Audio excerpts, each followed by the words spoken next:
When silence escapes, we drift and we roam, finding our place in the vastness we call home. With courage and wonder we reach for the light, guided by visions that illuminate the night. Mystery cloaked in the vast unknown, truth and discovery seeds we sow. In the starlit wonder we seek the key to unlock the secrets of our galaxy.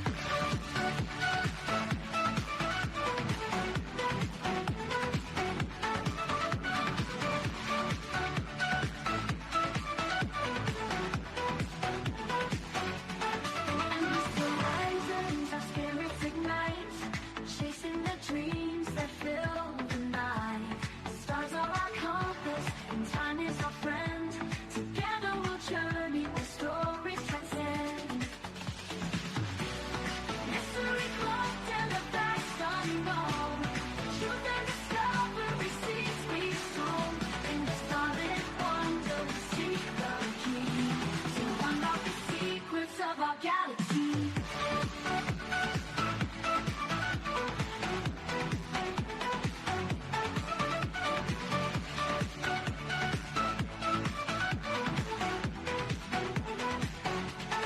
And with the horizons, our spirits ignite, chasing the dreams that fill the night. Stars are our compass, and time is our friend. Together we'll journey where stories transcend. Mystery cloaked in the vast unknown, truth and discovery seeds we sow. In the starlit wonder we seek the key to unlock the secrets of our galaxy. Through endless horizons, our spirits ignite, chasing the dreams that fill the night. Stars are our compass, and time is our friend. Together we'll journey where stories transcend. Through endless horizons, our spirits ignite, chasing the dreams that fill the night. Chasing the dreams that fill the night. A symphony nights, we were not made. A symphony of wonder, we seek the key to unlock the secrets of our galaxy. First and third with the cosmos, whisper our name. A symphony of wonder unverge of a celestial refines. In the each passing moment, our wisdom grows. In the dance of the universe, the truth flows. In the quiet of the night, we dream and fly, with questions that echo through an endless sky. Bound by the stars, our story unfolds. In the universe, our destinies are told.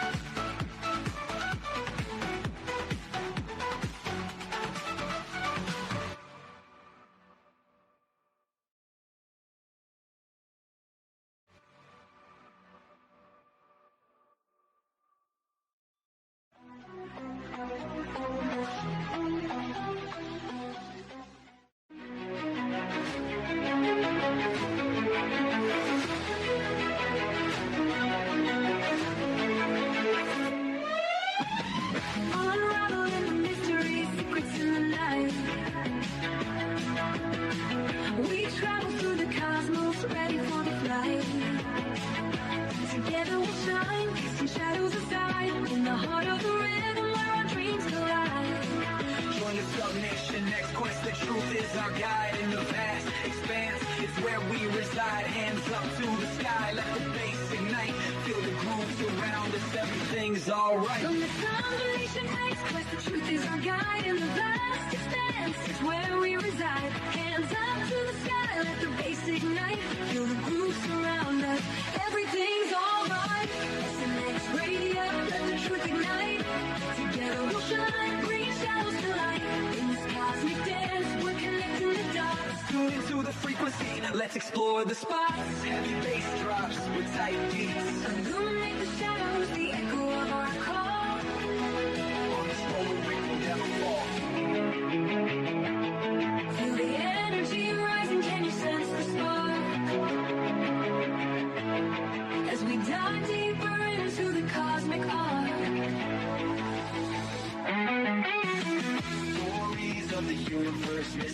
unfold.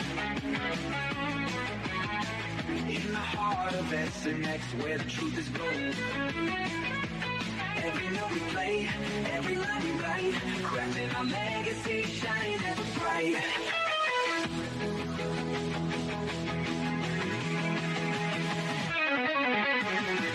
SNX radio, let the truth ignite.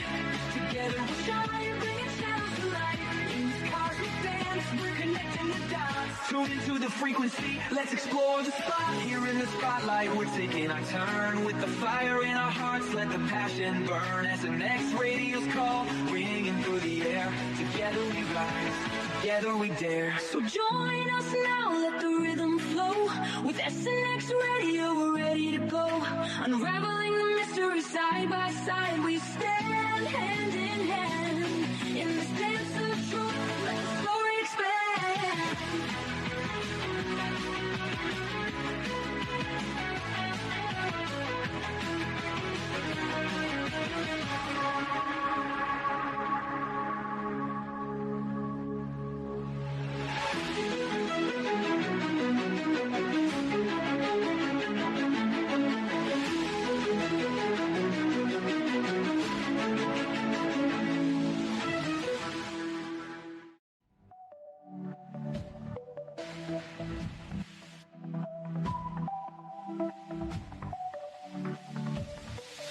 In the skies, they're cruising fast. Truths are buried in the past. Lights are blinking through the night. Secrets hidden out of sight.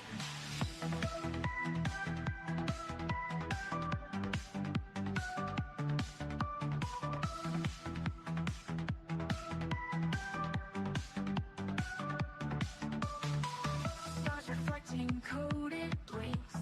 Messengers from distant wings. Whispers travel through the air. Signs of life beyond despair. Let the veil no more disguise. We'll uncover all their lies. Truth embargo meets your end. On this journey we'll transcend.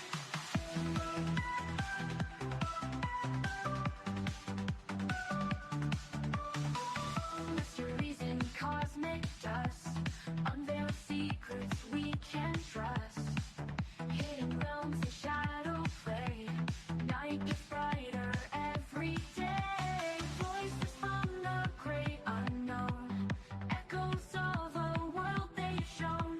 Across galaxies they roam. We're not in this fight alone. Lift the veil, no more disguise. We'll uncover all their lies. Truth embargo meets your end. On this journey we'll transcend.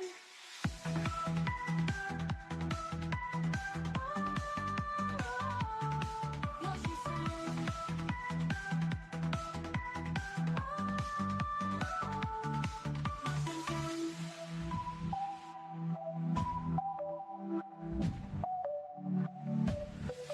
Mysteries in cosmic dust.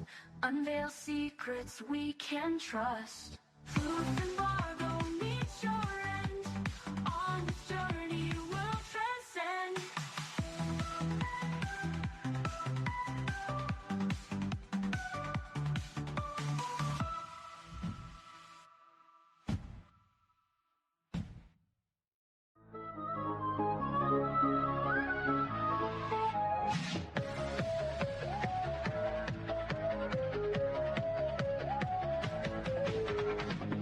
In the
align. Experiences unfold one of a kind. Off-world encounters, truths they must find. Open your heart, release your mind. Take the leap, step into the light. With SNX radio we will ignite. A symphony of strange where the bass drops low. Journeying deep where the unknown flows.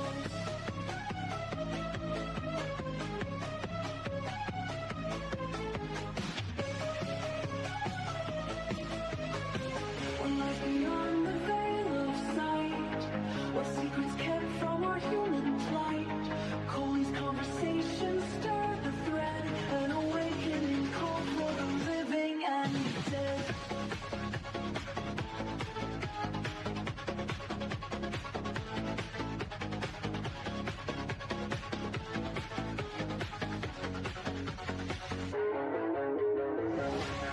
Take the leap, step into the night.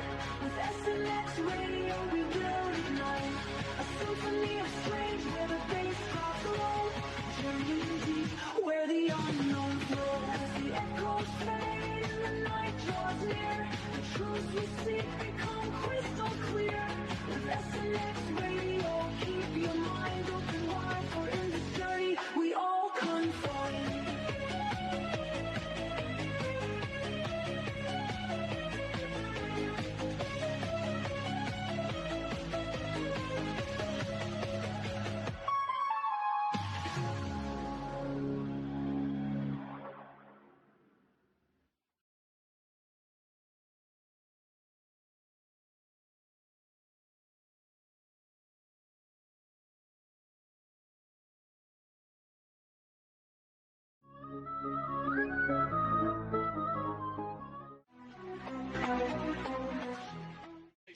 Flashbacks from the track, watch the past unfold. Got a story to tell, a courage untold. Rise up from memories, watch us take control.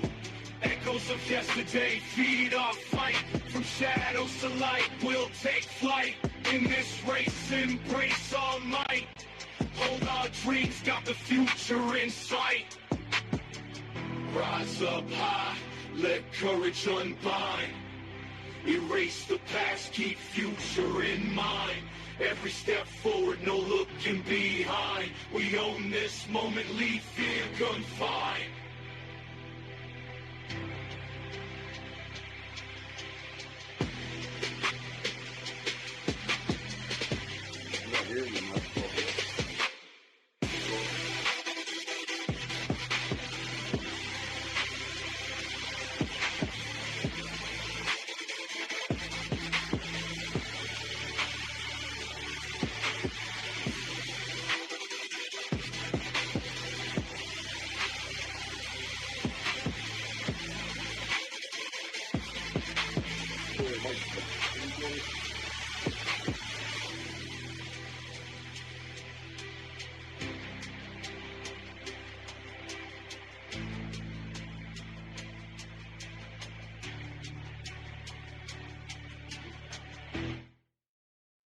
Hello and welcome everybody to another episode of SNX Live Radio. And tonight we have Coley and Rodney. Hey, Rodney.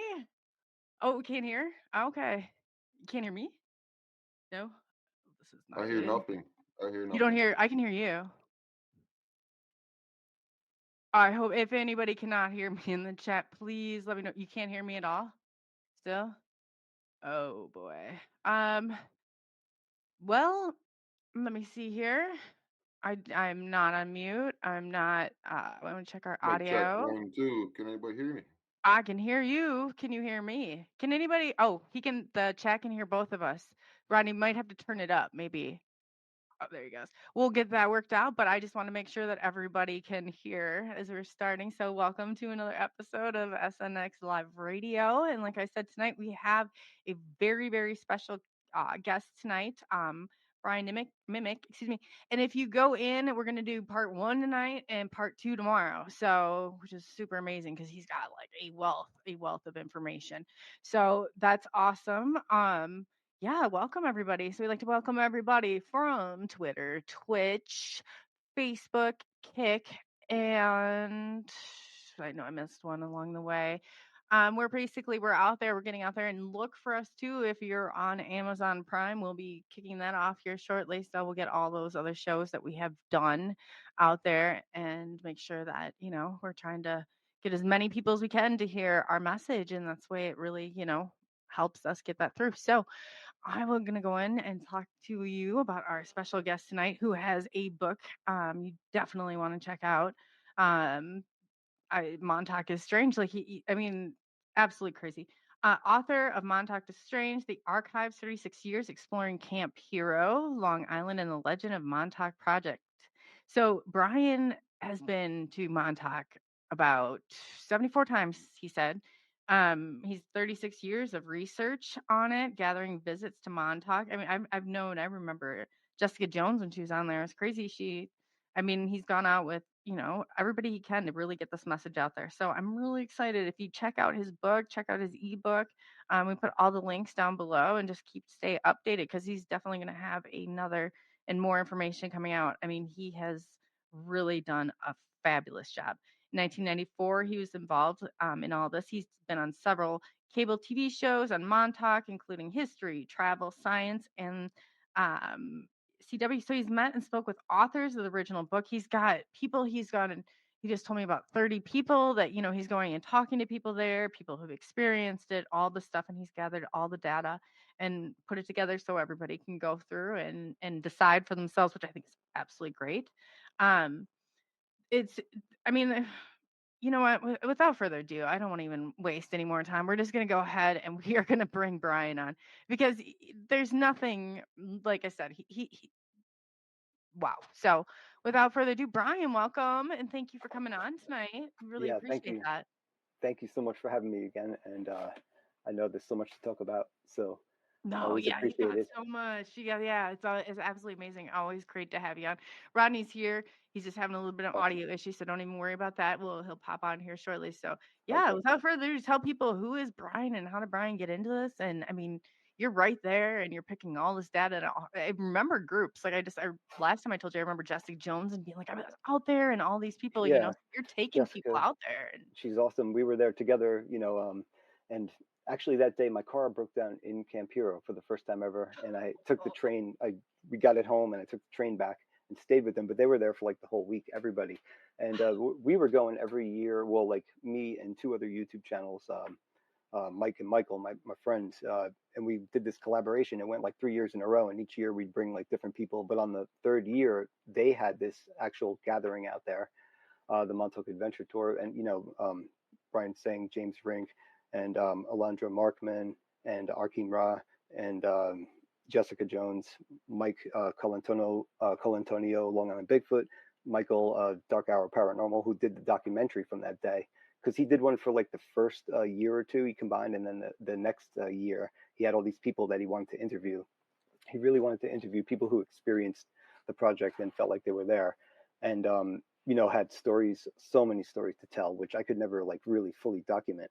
So that was perfect. I always wanted him to do this documentary. So he got a lot of people's stories that day. It was great. It was really fun. And then the next year we went again. So this year, I mean, I hope we do it again. It'll be 5 years in a row. So that would be cool. wow, that's But awesome. Yeah, you have to make it an annual thing. That's so awesome. I started going as a kid, of course, and on BMX bikes in the '80s, and parents hanging out at Montauk Point, the parking lot in the town of Montauk. So I was there a lot in the town of Montauk as a kid. But like I count those trips to Camp Hero as the times I actually paid attention exploring there. So like there's 74 of those. But like we were out there, and then one day we stumbled out there on our bikes into Battery 216, which is a bunker right near the lighthouse. And we went through a small hole in the wall and no lights or anything through the dark tunnels. And then there was a huge hole in the floor. The whole hallway was collapsed, like blown out or something. And you hear like wind coming up, like ocean wind, and because it's right near the ocean, it's on these big bluffs, 100 feet up in the air, like 100-foot bluffs, and over the Atlantic Ocean. So you're like That's looking at crazy. nothing in every direction. It's at the very tip of Long Island, all the way as far as you can go out into like the ocean. And So anyway, that's why it's a good radar site, because it could look like over a good horizon and pick up things. But anyway, we went in there, and so we climbed over this hole. We didn't know how deep it was, as kids. So we like stepped on some rebar and hugged the wall, and then grabbed each other's jackets. And then when we got to the other side, somebody decided, I think we said, let's drop a rock down there and see how deep it is. So we grabbed like a piece of what I guess is like the broken floor there, dropped it down, listened. It was like 3 or 4 seconds before it hit water down there, like splashed, Whoa. flooded. Down quite a Like, ways. so we didn't want to cross back over it. So we just kept going forward, and somehow we went down through a hole in the floor, which I figured out later on the blueprints that I have is just a hatch with sand that was caving in. But we thought we were going down like into like a cave kind of thing. And then we went forward, and we saw some light up ahead, and we kind of pushed a friend up out through a hole and came out right on the beach, like out of the ground on top of the bluffs there, right by the sign that says like keep back 25 feet. The bluff is caving in or whatever. And so, the funny thing is now I see that that's a square trapdoor hatch, like for the Air Force, or that was actually for the Army, because it was a coastal artillery bunker. It was like a gun in there. Anyway, there's for all the cables, and the sand was caving in, so we kind of climbed out of the sand thinking it was like a cave, So this place hooked me for like the underground tunnel aspect. Then this book came out in high school, and everybody's talking about it, and they're like, out at Montauk Point, there's this giant radar. I'm like, where? I'm like, I've been out there. There's like these underground tunnels, and they're like, no, there's this huge radar there. So I took that book home and read it, and that was the Montauk Project, Experiments in Time, Preston Nicholas and Peter Moon's first book in the trilogy. That's like the original whistleblowers, and that hooked me. And then when we got out there, everybody just wanted to go straight for that radar all the time. We passed that place I was in as a kid, and nobody cared about it. They were just like, radar, radar, radar. So that was our mission. Like we had like missions to get certain places. Each time we'd find out like a new place on the base, we'd plan to go there and check it out. And there was so many radar towers back then, other ones to explore. It was really cool. There was these big metal cylindrical towers, and on top was like what looks like a golf ball, but it's like an inflated rubber dome, and the radar's inside turning or like angling up and down for height finders. But it's like, it looks like this big rubber dome, and there was a whole bunch of them around the big radar, which was really cool back then. When we went, the bubbles were all gone and the radars were gone, but it was just these metal buildings everywhere. And they all had really deep basements as well. Like I have pictures down, there's like a aluminum ladder. It's like 18-foot ladder, and it goes down into a deep basement. And I think it was generators and stuff down there, but it just shows you that there's deep basements all around that whole property. And the common thing they would say is that like there's absolutely nothing underground, but I've mapped out so much of it at this point. Oh yeah. Utilities and like water, sewage, and electrical, and the cabling for like World War II, how they did everything with phone cables that were hardened or like protected from bombardment, so they were kind of buried. And I have all these maps, and I just started plotting them all out and like trying to do the depth. But there's big hills there that they built to build some of these bunkers in too, so it's been pretty tricky. But over time, it takes a long time, but I hope to show that with everybody. And it's a full mapping of everything I know is underground, and what I'll guess how they could have went deeper and made an actual dump down there. Yeah, so you're going in there, and you're not saying like, because there's so much like well, you can speculate, but that's how you have to start. You have to start somewhere and say, hey, this only makes sense, and you're going layer by layer by layer. But you're putting a map of the underground of Montauk together. It's taken a whole lifetime. Like I'm actually comparing history, like all the I have all the military history, so like all these terms that most people, you have to know like the certain acronyms for each branch, and like of the time, like coastal artillery, World War II had their own like slang and acronyms. So like I learned all these things, like geeked out on them all, and like just so I could figure out the structures and like what's down there and what is where and where things are not. Like I may have had some guesses, and then I'm like, I have to like shoot that down and cancel that out because I was totally wrong on that. So, but I love the lore and what people say, and all these legends, and not always legend, but just like the whole thing, the whole story around it, because a lot of that stuff actually lines up with these hidden things I find in the history, and it lines up exactly with certain things people said, and there's no way they could have found like this. Say a document was just like FOIA'd last year, then this person who said this like 12 years ago, how could they have possibly known So maybe it's actually a legitimate connection. So those kind of things are really cool when I find all those synchronicities about Montauk all the time. So And it's you're just right. so If you're fun. going into the acronyms of these and the brevity coding, I mean, you're talking about learning a whole new language. I have a lot of respect for that. I really do. Thanks. Well, yeah, I mean, me too. The people that really, are fluent in it, but like the Air Force had their own whole terminology, and then Sage, when they upgraded to that, that was a whole thing. But all the old coastal artillery stuff is cool because I met some of the people that tour all these places around the country, and I had started having like email exchanges with them, and they sent me all of these blueprints and cable routes and everything for Camp Hero. So I have like every blueprint now. Before I got like a bunch from the library, Montauk Library, for when history was coming out. They asked if I could go there and find anything. That's when I got a whole bunch of the blueprints the first time. I just took pictures of them. But then this guy sent me like the full PDFs with like multiple pages. So it was like geeking out on those, just staring at them for like hours, like, and I found some stuff in there that I've been looking for all these years. Like there's actually have on the blueprint where you go into the tunnels. And because you see how the system works, that's exactly why that item is there.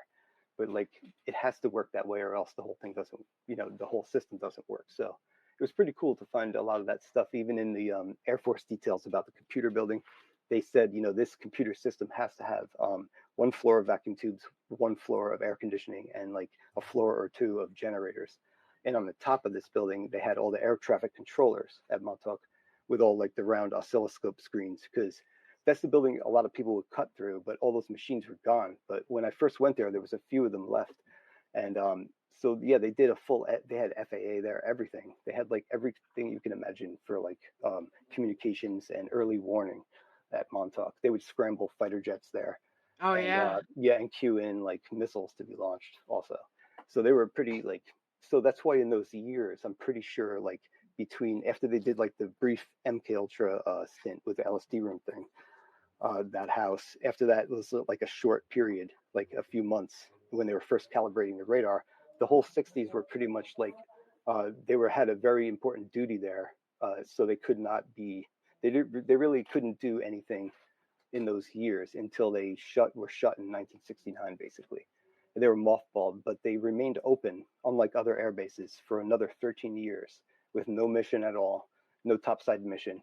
They supported some FAA stuff, but those radars were obsolete in like 1969. That's why they closed the bases, because they were originally to detect like Russian bombers back in the Cold War, and then they could simply fly higher than the radars. They were 300 miles out over until the curvature of the Earth, so it's like over the horizon, I guess. So 300 miles sweep around. And then once they could fly higher, they're like, we don't need these anymore. But they found alternate uses for this kind of radar as a microwave radar. And it basically, frequency diversity means they can change through a range of frequencies. And it was for like anti-jamming and for, just being able to hit different frequencies and check things. But basically, this was a unique kind of radar. And that's why they can set it to different parameters. So as they had people come in the 70s, when they were supposed to be like, there was no real mission there. They had R&R, where they had a bunch of other local branches of military. And I know people that actually went to this, and it's called rest and relaxation. And they would just play games and picnic, and the radar would be turning. And so they would try different, settings and just see what it did. Like the general mood was, everybody got lazy, everybody was all amped up. Everybody was happy, sleeping, and they just simply cataloged things like empirically over time. And that was a whole, so these things really took time to develop. And now I'm finding all these cool documents that kind of back up these things, which I never thought what I would ever see before. They just recently been released, so I'm tying, and they're like 500 pages, so I got to go through and tie the exact pieces to what I'm trying to point out. But there's some really good stuff in there that show that this was definitely a possibility, because a lot of stuff at Montauk has nothing to really dig into, but this part of it has been very rewarding as far as like what we found so far. Wow, Yeah, yeah. but it's happened a long time ago too, but it just shows the pattern that a lot of this stuff started at Montauk and now has spread across the world into so many other locations and into our everyday lives. And into other different programs too. It's stretched out through. Exactly. There's so many programs that branched off from this, and nobody really knows the true names for the programs involved with Montauk. You know, they have these people have named this. Oh, I think Peter Moon said he coined the term Montauk Project for the name of the first book. Kind of makes sense, but in general, I don't think that was the name of the actual project. You know, the Phoenix Project kept coming back to life, Yeah. and so They do it hence too. the Phoenix. But you know, what were the real names of some of these sub projects? So Grill Flame was one that started in '83, and that's when the base supposedly was destroyed, and that was the last day of the base, supposedly August 12th, 1983, when it, you know, there was a sabotage in the base, and you know, the one day Imagine of that. construction. I Yeah, mean, if you get into this, you have to have a respect for somebody who goes this far, because I spent probably 6 or 7 years in learning like cryptology and steganography, and all, like you said, the brevity coding. The military, the U.S. I mean, none of them are using the correct codes. That's all smoke and mirrors. So what yeah, he's saying, you're digging below all this for brevity coding, for possible. That's where you're gonna find the answers at. yeah, So that's good to know. Even if you're going in there and saying, Montauk Project, Project Montauk. I'm not sure. I always like, I see it both ways, but anytime they do that, that's not, you got to dig yeah, levels and layers below that. yeah, Wow. yeah. You get a good term and like take the term and search it, and then follow the path. And I just kind of save along the lines of doing this. I gather a bunch of stuff. Like, you know, it could be downloaded screenshots, and like by the end of, you could tell when I've been digging into something, because like the whole screen will be covered in, you know, my whole desktop will be covered on a computer here, on a phone. I won't even download that much stuff on my phone, but there's, you know, I'm integrating the phone with it too, and just taking as much as I can, because I know this stuff disappears too. A lot of stuff Hmm. go back for and it's gone. So I try to get, you know, if it's really good, try to get something, and then I'm making sure to get these sources now, because crediting people is important. And I always save the links, but when it came to the first book, and I had 260 of these to gather, and I did not take good records. I had to go hunting for each one, like individually, and research the whole thing, or like, you know, because looking through all these old notepads wasn't working. So this time I'm doing it as I go, keeping track of everywhere I got this stuff. And there's a whole nother part of it, like the early internet lore, which I'm also gathering. Um, some of the stuff I printed out, which isn't even on the internet anymore. I'm glad I printed the internet back then when it first started, Yes. because Yes. And they change stuff too. And websites can be easily manipulated more than your books in black and white writing. yeah, It's the way it yeah. is. Yeah, exactly. I mean, it's easy to even just use like Google Chrome to use the inspector tool. You can live change any website, and then just video record that and make it look like it, you know, something like that. So it's too easy to do, like you said, deface like a page, or, but those things in print, yeah, you can't fix that, especially if there's like water drops and, you know, like, so you could tell what ink. But the point was to gather everything, and now I forgot about reading some of these things. I'm looking at them, I'm like, I don't even remember reading this, but I have like all these old people going there, obscure things I don't even quite like, they're not in the story these days, but I found some really cool stuff, and I'm going to integrate all of that, plus all of the early legends that the original whistleblowers core group of people that were involved in the first book series, and some of the spin-offs, and some of the tales that they, after the books were pretty much done, the first three, there were all these things that were said to happen that was reopening the underground beneath Montauk. So I'm covering a lot of that, and I'm just citing like where I got each piece, and what they said for that part of it. I really want to like put some, like, I have some really good stuff, final conclusions, and other stuff I'm not sure still, and probably will never know. So, but one thing I'm definitely I'm excited to share with people is when I finally finish the mapping of all what I know is underground, and, you know, best guess at some other stuff. I just can picture it, and then if I can make it the way I picture, I'll be so happy to share it. How are you going to stay safe? I know we talked to you before. My question was to you, how are you going to stay safe? How is like, I mean, Yeah. this is a huge to drop. Oh gosh. I mean, like as many people get, I mean, you need that protection. That's crazy.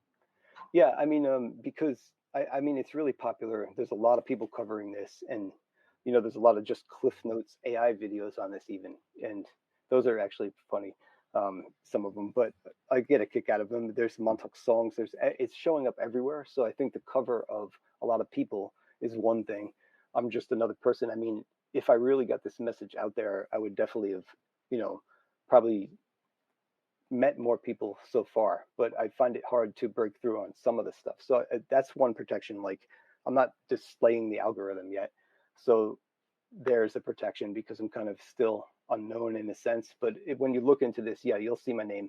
And I've also stayed protected by finding other genuine interest in this, in the history of the land, the military history, and learning that stuff, and having conversations with people who might ordinarily try to, like, hate on you if you like just paranormal. But I have the paranormal. If they don't want to talk about it, I could leave that out, and we'll talk about whatever aspect of it that they like, and try to earn their respect that way, and then maybe introduce some of the other stuff and bring them over to this side a little bit. Like, my goal is to open up some minds along the way that may be, strictly logical, but also bring some logic to the people that are fully on the other side of things too. Give them a few things to ground and maybe check their own guesses on, something like that. I don't know, just like to share it in a way that's like right down, useful to everybody basically, and enjoyable to read, hopefully. I don't know. Oh yeah. When our antics when we were younger are actually pretty funny, because I don't even know like how we made it through the day back then, but Right? the things we did back then. Yeah. I just say lawn darts, and we should all pat ourselves on the back for making it this Lawn far. dogs, yeah. I never no, thank God I didn't play those. I could see some bad outcomes with that. I recently tried for the first time, oh my God, what the heck's the name of it? You throw the sacks through the it's a board with a hole. Cornhole? Cornhole. For the first time. I never, like, I've seen it before. And me and my niece were like chucking them every which way, like overhand, underhand, like under the leg, all the way up in the air, trying to get it through the hole. And they were pissed at us. We were doing baseball pitcher throws, and everybody was like, "Stop! You're supposed to throw it this way." But we were having so much fun, and we were actually doing pretty good throwing them all crazy like that. So, but yeah, I guess with the darts, I would do the same thing probably and hurt myself. So that's what I was getting at. I think I was more afraid when my brother was throwing them. Probably we should have targets on our backs too, more yeah. than anything. Need armor for that. Right? Oh man, it's brutal. They can be brutal. Wow. So you're in there. You're going down underground. You're putting a map together of Montauk, of the real Montauk. Did you ever find an energy source? Yeah, well, there's like every structure has its own, like, generators, and they're hooked to regular commercial power. But there's rumors of like not a particle accelerator, but an early one that's more like a generator in a sense. That's what they've described under this circular road. And from what I can find, they used that circular road to launch some of the very first drones ever in like the 50s, besides the one that Nikola Tesla invented and had in Madison Square Garden in like 1890 or 1904 or something, that little one in the pond. Oh my gosh, isn't that the biggest? I But just remember I used to give tours, and 100 years ago, I would talk about an electric train that used to come in from downtown before they had electricity. And it's nice. like, come on, they had all of this stuff. The technology's there. Our Yeah. government not stupid. Yeah, Oh, things that's why things getting lost to history is, it's important to like document things, I guess. So with Montauk, I figured, things are changing a lot when it gets popular in culture. Like, now there's even there's a Stranger Things on Broadway, and it's and the fifth season's coming out, the last one. So this is probably the peak of its popularity after this, and so it brings Montauk along with it, for all those who know where the source material was, what it was based on. So. I think this is the best time to get this out there anyway. So while the most people are listening, and yeah, I mean, going out there is fun. It's dangerous. It's exciting. Feels like a mission, a duty, but it also is a passion, and there's always more questions. We're going there to solve questions each time. We usually have a list. We got to go here, here, here, check this. Why didn't we get this last time on recorded, or why didn't we get a good look in there? So we'll keep going back places like with persistence until we find what we're looking for, or whatever we can see. And there's like there's one place still I have to go back one more time just to get. I guess I got to stick a camera with a stick in there and a light, because I just can't see this. I know this building is where all the water tunnels come into and then go out into the ocean. There's a chlorine chamber, and they just like use some chlorine in it and then send it out to the sea to sterilize it. But when we stick the camera in there, I don't see any pipes coming in, any tunnels coming in or going out. It's just like this perfect cement cube. So where, I'm confused this is where all the water tunnel maps go to. So like it's either been sealed or I just got a crappy view of what's going on in there. But that's the kind of thing I'll keep going back just to document like over the years. Because at this point, we spent all of our earlier years going, it used to be this abandoned base. You weren't allowed to go in there until 2003. It became a park. But before that, you'd have to park really far away, like at the lighthouse, and then walk and sneak your way in there and walk past like security. And when they come speeding down the road at you. So when you hear those tires, usually people will all scatter. And like thousands of Long Islanders have been there and done this. This is like a rite of passage for Long Islanders back then. And I mean, literally thousands. And you say it's a park at one time. So I'm thinking like a place where families going to have barbecues, that kind of thing, a park? now it's a park from 2003 onward. And when we used to go, it was just an abandoned Army and then Air Force they got the property on the inner part of the Army base and made an Air Force base, a radar site. And that's where we used to go. That was our main attraction in there. But the tunnels were the old Army tunnels for the old giant guns, like naval guns, coastal artillery. And those had their own tunnels. And then the Air Force was on this huge hill. They kind of sculpted the hill a little and built all these basements and these huge computer buildings, a whole bunch of radars and stuff on a high spot, which makes sense. And that we used to go in there, and these people would chase us around the whole place. There was this place called downtown Camp Hero. It's like where all the housing was, the old Army housing, and that's where the LSD house was. And then past that, there's like the Planetary Cross Point, which is this traffic circle essentially. But there's a whole thing about that. But it was fun because they sometimes they wouldn't be there at all, and other times they would come flying around the corner and just chase you. And we used to just run from them every time. One time they got us when we went in the tunnels and forgot they were chasing us, and we made all this ruckus in there. It was echoing out through the small hole, like for probably a half hour.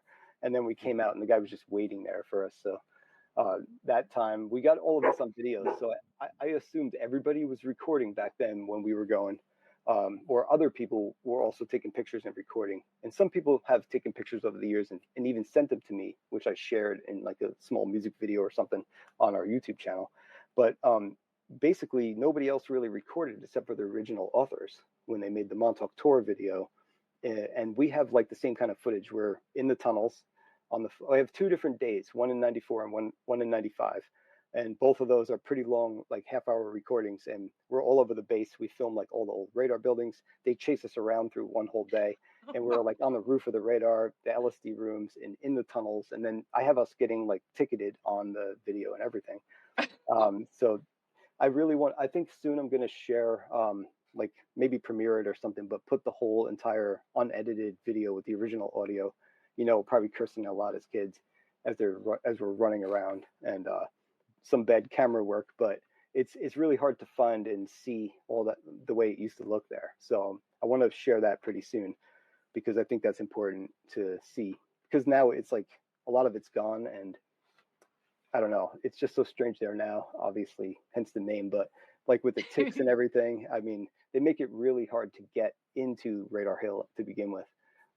And it's infested with these ticks in there, which some people have guessed that that's on purpose. Yeah. Well, didn't they? Is that close to that island? Oh, gosh, we're all close to Plum Island. Plum Island. Yeah, it's like north of Montauk. Like the end of Long Island has like these 2 peninsulas. They call them forks.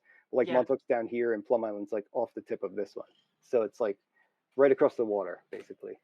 And if anybody does not know about Plum Island and the ticks and mosquitoes and the things that they've said that have escaped there or come from there, it's a whole new. I mean, it's right next to that. That's crazy.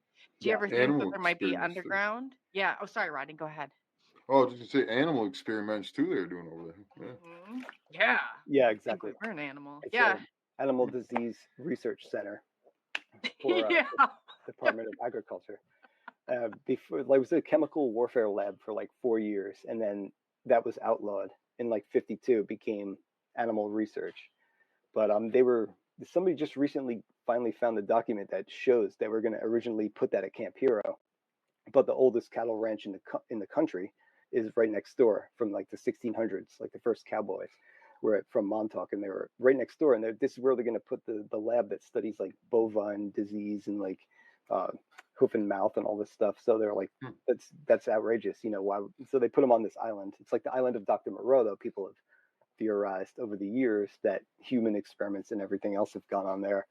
They did have some power outages where things escaped, and that's where they say some of the birds went out in a diameter and brought Lyme disease to Lyme, Connecticut, and Montauk also, as Montauk Knee, they called it when it was here, actually first. But it's basically like in a circle, like you could picture birds leaving Plum Island. But there was also the body that washed up. I printed in my book. It was done by the Suffolk County coroner. It's a sketch of the body that washed up on Plum Island, and it had really long fingers, and they didn't know like what ethnicity it was at first, or I think it was a male, but they drew the long fingers. They had to like erase the regular fingers on the coroner, had to like draw these extra, like probably whiteout or something, and draw these like really long fingers. And then he had 5 trepanation holes in his head drilled. So he had 1, 2, 3, 4, 5, like almost like the Shaolin monks dots, but they were actually holes into his brain. So somebody tried to escape? He tried to escape, maybe in offshore, research, because in international waters, you can do a lot of this stuff, so it may be that, but he ended up on Plum Island, which is weird. And they also found a bunch of drugs in his system, which I didn't have the info for in my first book. So I'm going to just update on that, exactly what he had. But a number of like things that basically make you like kind of comatose, or like they're not like, they were like antipsychotics and maybe tranquilizers, stuff like that. It was really crazy. And yeah, they never really wrote about it again. And that disappeared from the press. And I had a small thumbnail of it, and that wasn't going to cut it to print it in the gallery, like a photo gallery of this. I wanted to share it. So I got like pieces of it from one website, when you scroll and it's like parallax and it kind of blocks the background and you want to get like a part of it, but it keeps blocking it. So I fought with that. I like went to code and got like the image source and like pulled it out. And then I saw one on Jesse Ventura's show back then where he covered Plum Island, and he had another piece I needed. So I pieced the guy back together from the original pieces just so it was authentic, but it's kind of lost. That's a lot of work. Wow. Yeah, that's an important one to share. I thought, because, you have the Montauk Monster down here in Montauk. And then there was another report of a similar one on the same beach in Montauk that looked identical. It was like a couple of years later. And you can find that on Google still. That's what I was trying to say. But also there's this old footage on YouTube of somebody said they found a reel in their grandfather's house, and they play this old, it looks legit because I've seen a lot of fake like vintage filters and stuff, but this one looks pretty legit, and it's like this old black and white film of a monster found on the beach on Plum Island back in like the 60s or something. So I don't know, who knows, we saw something in the channel that looks similar too, and it's on one of those 90s videos I have. We all comment on it. It was on the floor, and who knows what that was. I still don't know to this day. So you're out there with a big camcorder back in the day. Yeah, but it was so dark in there, and the flashlights in the 90s were so terrible. They were like plastic flashlights, and they had like this incandescent little bulb, like a yellow light bulb. And when we have them in the bunkers, it makes a circle on the wall like this big, like maybe like 3 inches or something. Like aluminum. Yeah, you can't really see anything. So a lot of people were complaining about the the lighting when they watched it. But I was like, they asked me, did you find the chair? I was like, if I did, I'd go back in time and bring myself a flashlight back, so I can make a better video for you. Wow. Yeah, it's got to be better than the Blair Witch Project videos. Yeah. Yeah, you can hear the echo, like the reverb in the tunnels. So, that part of it is kind of crazy. Like every word we say kind of echoes down the whole tunnel because they're 500 feet long, the tunnels. And then, we start on one side, but you have to go through this small hole in the wall, then through another small hole. There's like a huge room. And then you go through, like, it's been bricked off. So people broke it open, and you just kind of go through that. And then there's this huge corridor, and there's rooms on every side.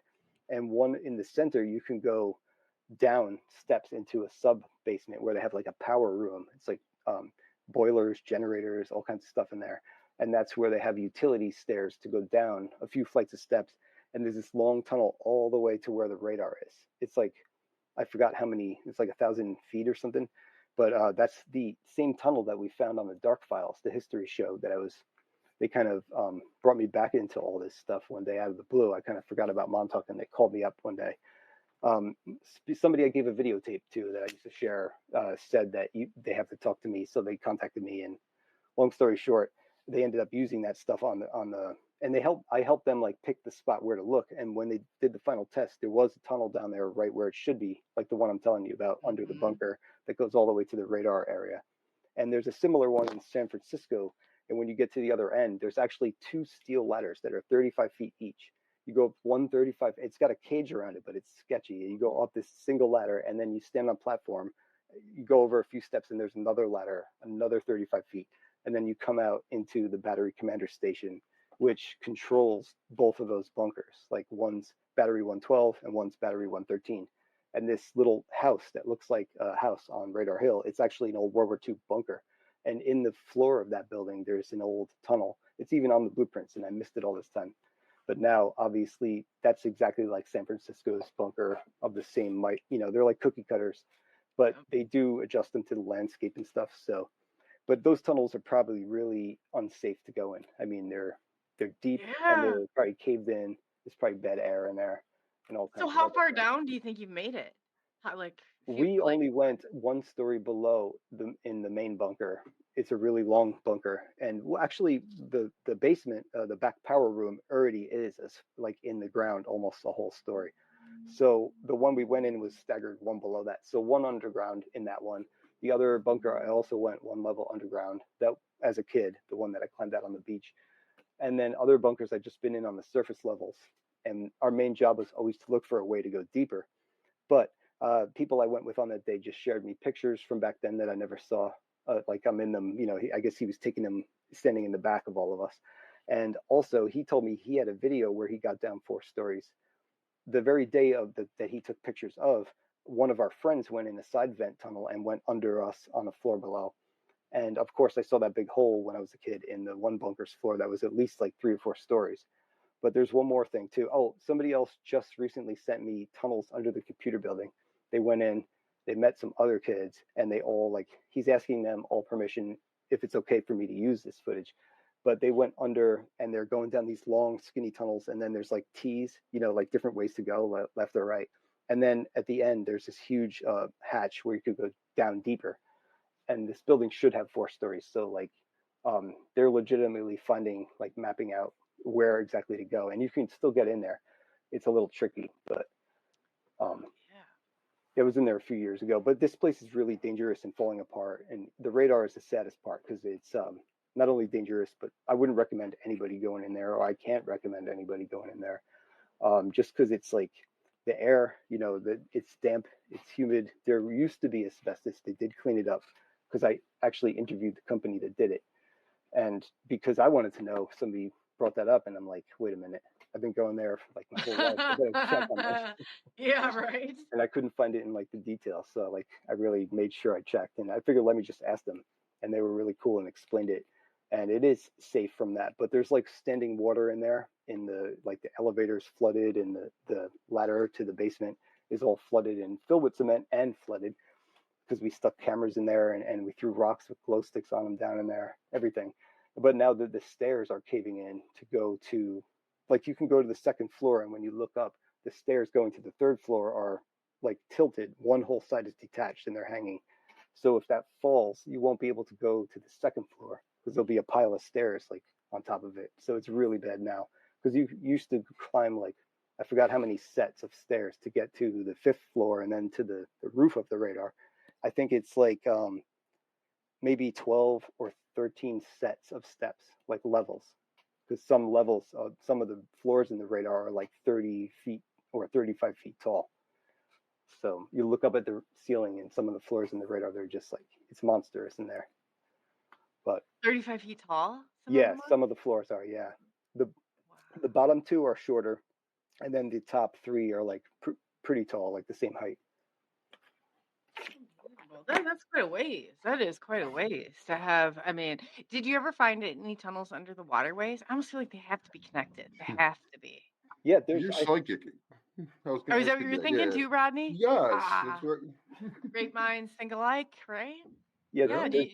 There's definitely tunnels there's some water tunnels there from World War II, and that like I have the side view of them in the blueprints, but I know where they go, but I haven't seen them. But I did see them exposed once in front of Battery 216 one day, like back in one of the trips we took there back in the 90s. We were running for some reason. I remember just running into past there, and these two big like cement rectangular lids were off right on the ground. It was all sand around it, but they were pure, like perfectly, like smooth, not smooth, like perfectly angled, looked like tunnels that were uncovered with lids on top. Is all how I could explain it. They had water in them, but they were like they took the tops off. It had some dirt on it, and then you could see into these tunnels.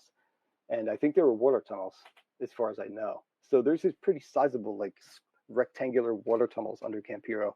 There's also tubular sewage kind of tunnels that are like they have like brick to go down the ladder, but then there's like metal parts to them that like that's the stuff that flows out into like the wastewater. But they had stuff they'd pump up from wells, filtrate, store in a tank, and then pump into all of the houses on base. That's like gravity feed. Then like the Air Force had their own power tunnels to connect the Gator buildings, which are ground to air radio buildings at both sides of the base. So they had this big one. And then when Sage came in, they had their own tunnel to connect all the new Sage buildings.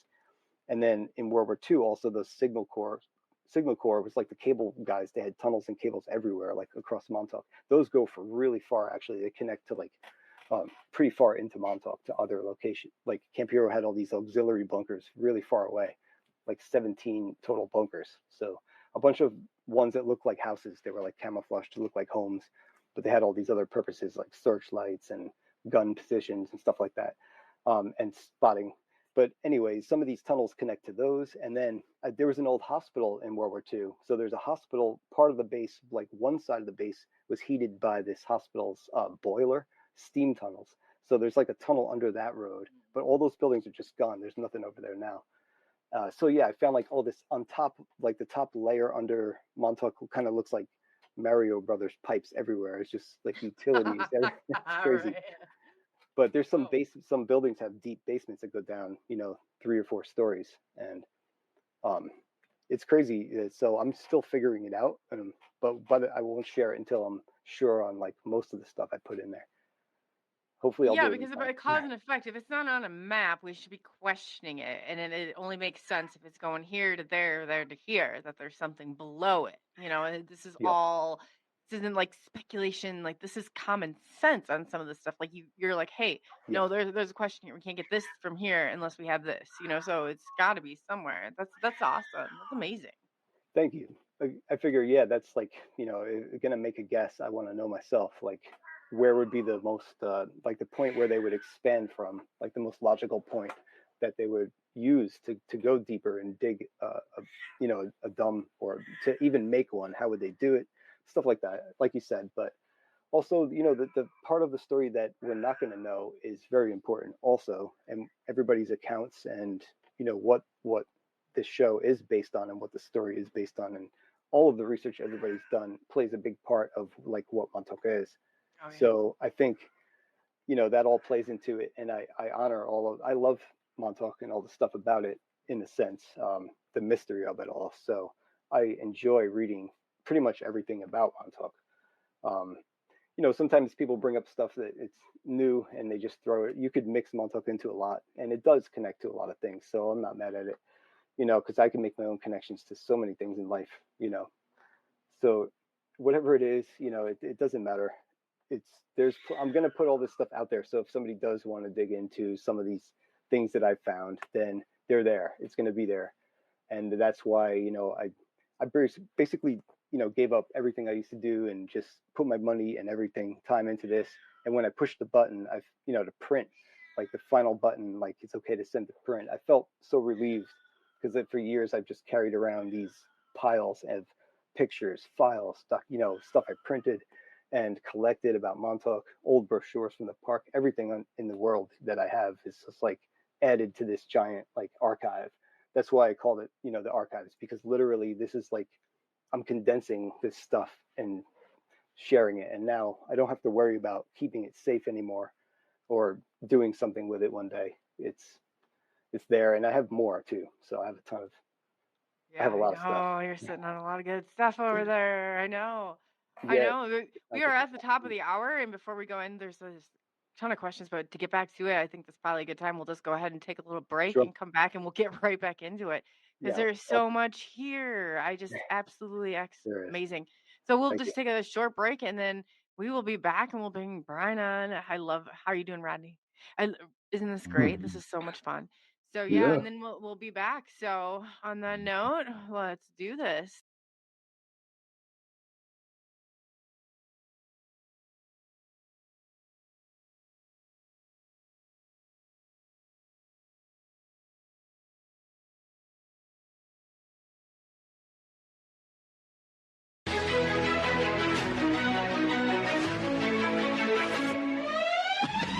Unraveling the mystery, secrets in the night.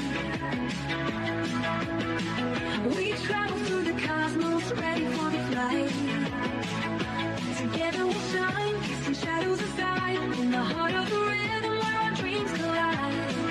Join the subnation, next quest, the truth is our guide. In the vast expanse, it's where we reside. Hands up to the sky, let the bass ignite. Feel the grooves around us, everything's alright. From the combination next quest, the truth is our guide. In the vast expanse is where we reside. Hands up to the sky, let the bass ignite. Feel the groove surround us, everything's alright. SNX radio, let the truth ignite. Together we'll shine, bringing shadows to light. In this cosmic dance, we're connecting the dots. Tune into the frequency, let's explore the spots. Heavy bass drops with tight beats. Illuminate the shadows, the echo of our call. On this roller ring will never fall. Feel the energy rising, can you sense the spark? As we dive deeper into the cosmic arc. Stories of the universe, mysteries unfold. In the heart of SNX, where the truth is gold. Every note we play, every line we write, crafting our legacy, shining ever bright.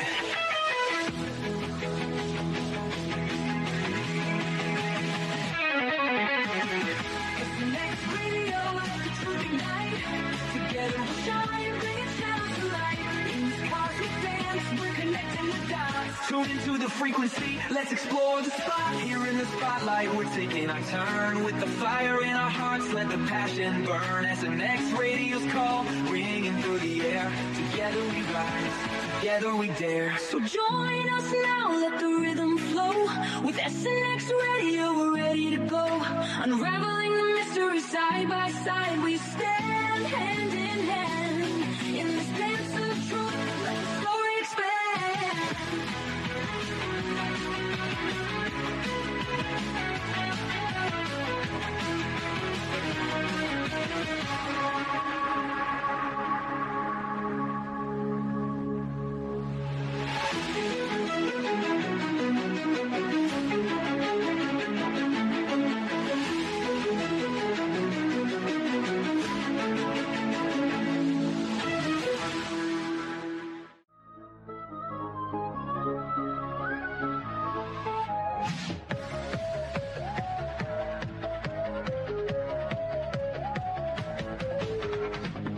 In the still of the night, when shadows creep, whispers of secrets in silence seep. Coley's voice cuts through the dark, guiding us where the mystery spark.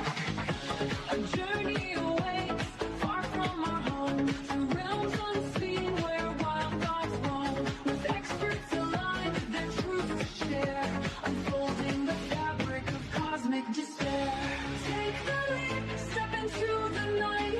With SNX radio, we will ignite a symphony of strange where the bass drops low. Journeying deep where the unknown flows.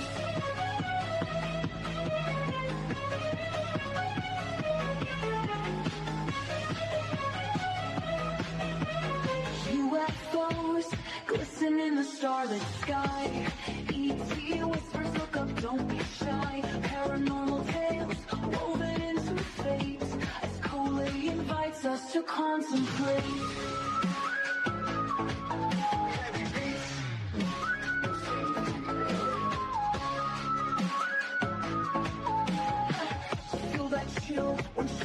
stars align. Experiences unfold, one of a kind. Off-world encounters, truth they must find.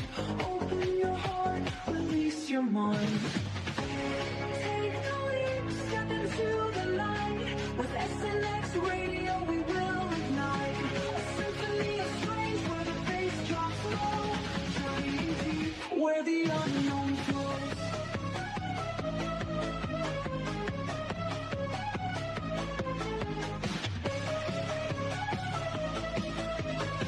a life beyond the veil of sight. What secrets kept from our human plight? Coley's conversations stir the thread. An awakening call for the living and the dead.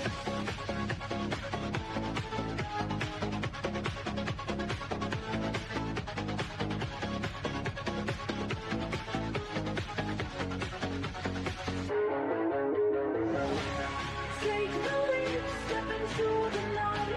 With SNX radio, we will ignite a symphony of strange where the bass drops low. Journey deep where the unknown flows. As the echoes fade and the night draws near, the truths we seek become crystal clear. With SNX radio, keep your mind open wide, for in this journey we all confide.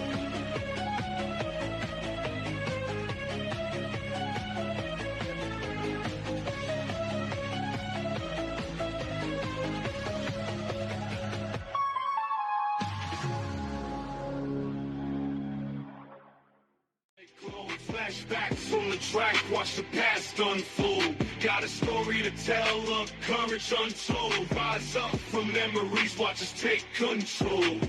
Echoes of yesterday feed our fight. From shadows to light, we'll take flight. In this race, embrace our might. Hold our dreams, got the future in sight. Rise up high, let courage unbind. Erase the past, keep future in mind. Every step forward, no looking behind. We own this moment, leave fear confined.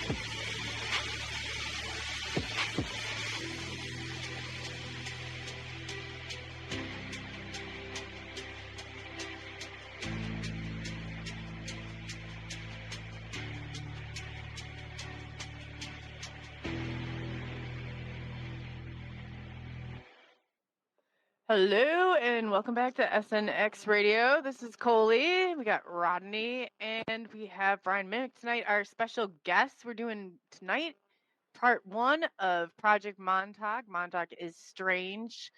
Montauk Project, I should say. So, and we've been really hitting some ground here and going underneath. Brian has a map. So those of you who have not caught in on part 1 of this, I welcome you to. You have to go back and definitely tune in tomorrow, same time.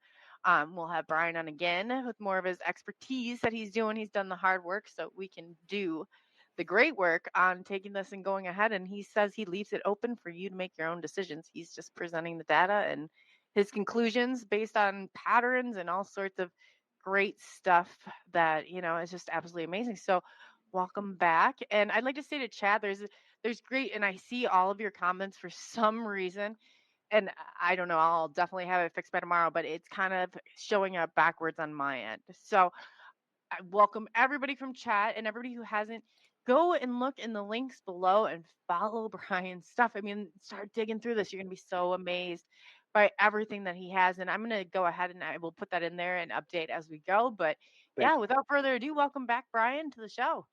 Thank you for having me back. And yeah, it's an honor to be here and just to talk about this, my favorite subject. And there's always, I mean, if you have room to do 2, we could definitely talk, that much about it. And some of the stuff, obviously I don't mind telling you what I'm going to do in the second one because it's all just to document and share anyway. And what I've done in the past, I kind of forget that I've done sometimes because it's been such a long road of this stuff. Going there, almost like the next time I go is going to be 75 times. So I want that to be a good one, of course.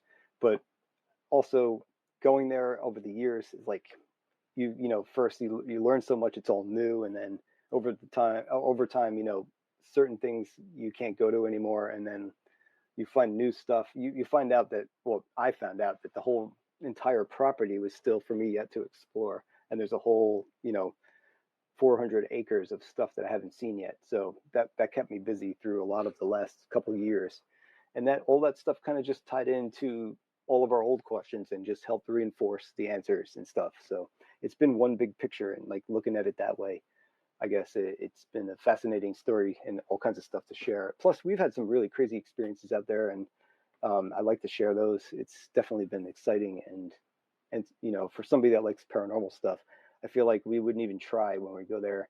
Things would just happen. Like something strange would happen each time, or we catch cool stuff. Even after the fact, you look back on it and you're like, you see it in your footage or whatever the case may be, or just see strange things when you're there.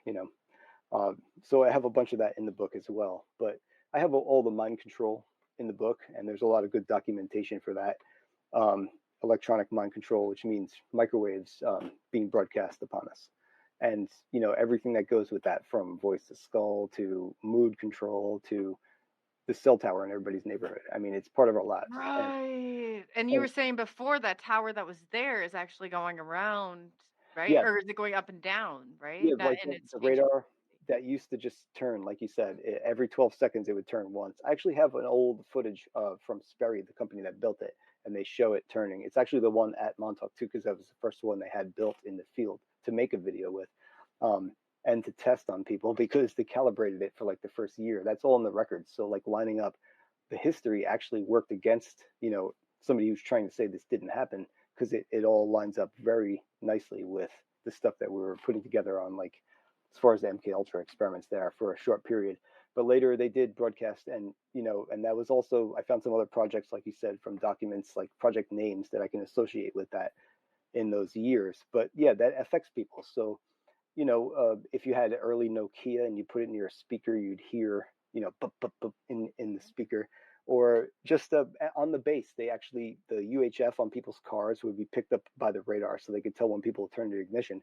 But when they started broadcasting in town, like 5 miles away in Montauk Village, every 12 seconds, people's TV and radio would go and like snow on the TV, and the radio Yeah. was shut off, and it drove them nuts. And if that's affecting technology, it can also affect your mind, your brain matter, and it does. It's another Oh, that's a physical good point. vibration. Bravo for that. If it can, Yeah, did you just hear that? If it can affect, all of this other stuff going on, it's going to affect you too. yeah. Wow. It's like Yeah. another Well said. physical object, and it's a wave that's vibrating it, a sound, it's subsonic sound. It's actually another kind of wave, microwave, and it's not good. You're not supposed to stare into the microwave oven, I guess. Hmm. And Yeah, or staying close to it. Yeah. Did anybody ever stick like something in there on accident and watch what happens? I I mean, watched it's my just sister put a fork in there once. like, Yeah, a lot of sparks. I I got put it a off thing of before. butter in before, and I was like, "There's has to be metal in here." It went up like in flames. It's crazy. Well, I watched somebody at a campsite set butter in a pan, and it was gone in like a second. It was like, I don't know how they Yeah. did it, but yeah, I guess No, the butter there goes has quick. to be something. There's something because it went up in flames in that Wow, microwave. So yeah, interesting. I mean, like, that's crazy. So if that's what the capabilities of it, before People, Polly yeah, had Roderman or girl Polly had said asked the yeah. question like, what is your most compelling evidence, and what would that be like, and in correlation with the Mont or Oh, Project sure. Montauk? Yeah. Thanks, Polly.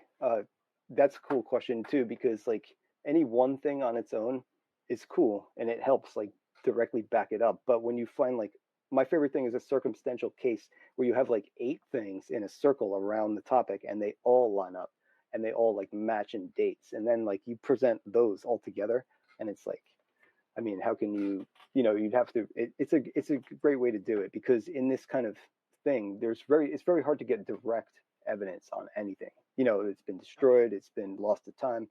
But when you could find things they kind of overlooked, and then they all line up and overlap them all into one like subtopic of this.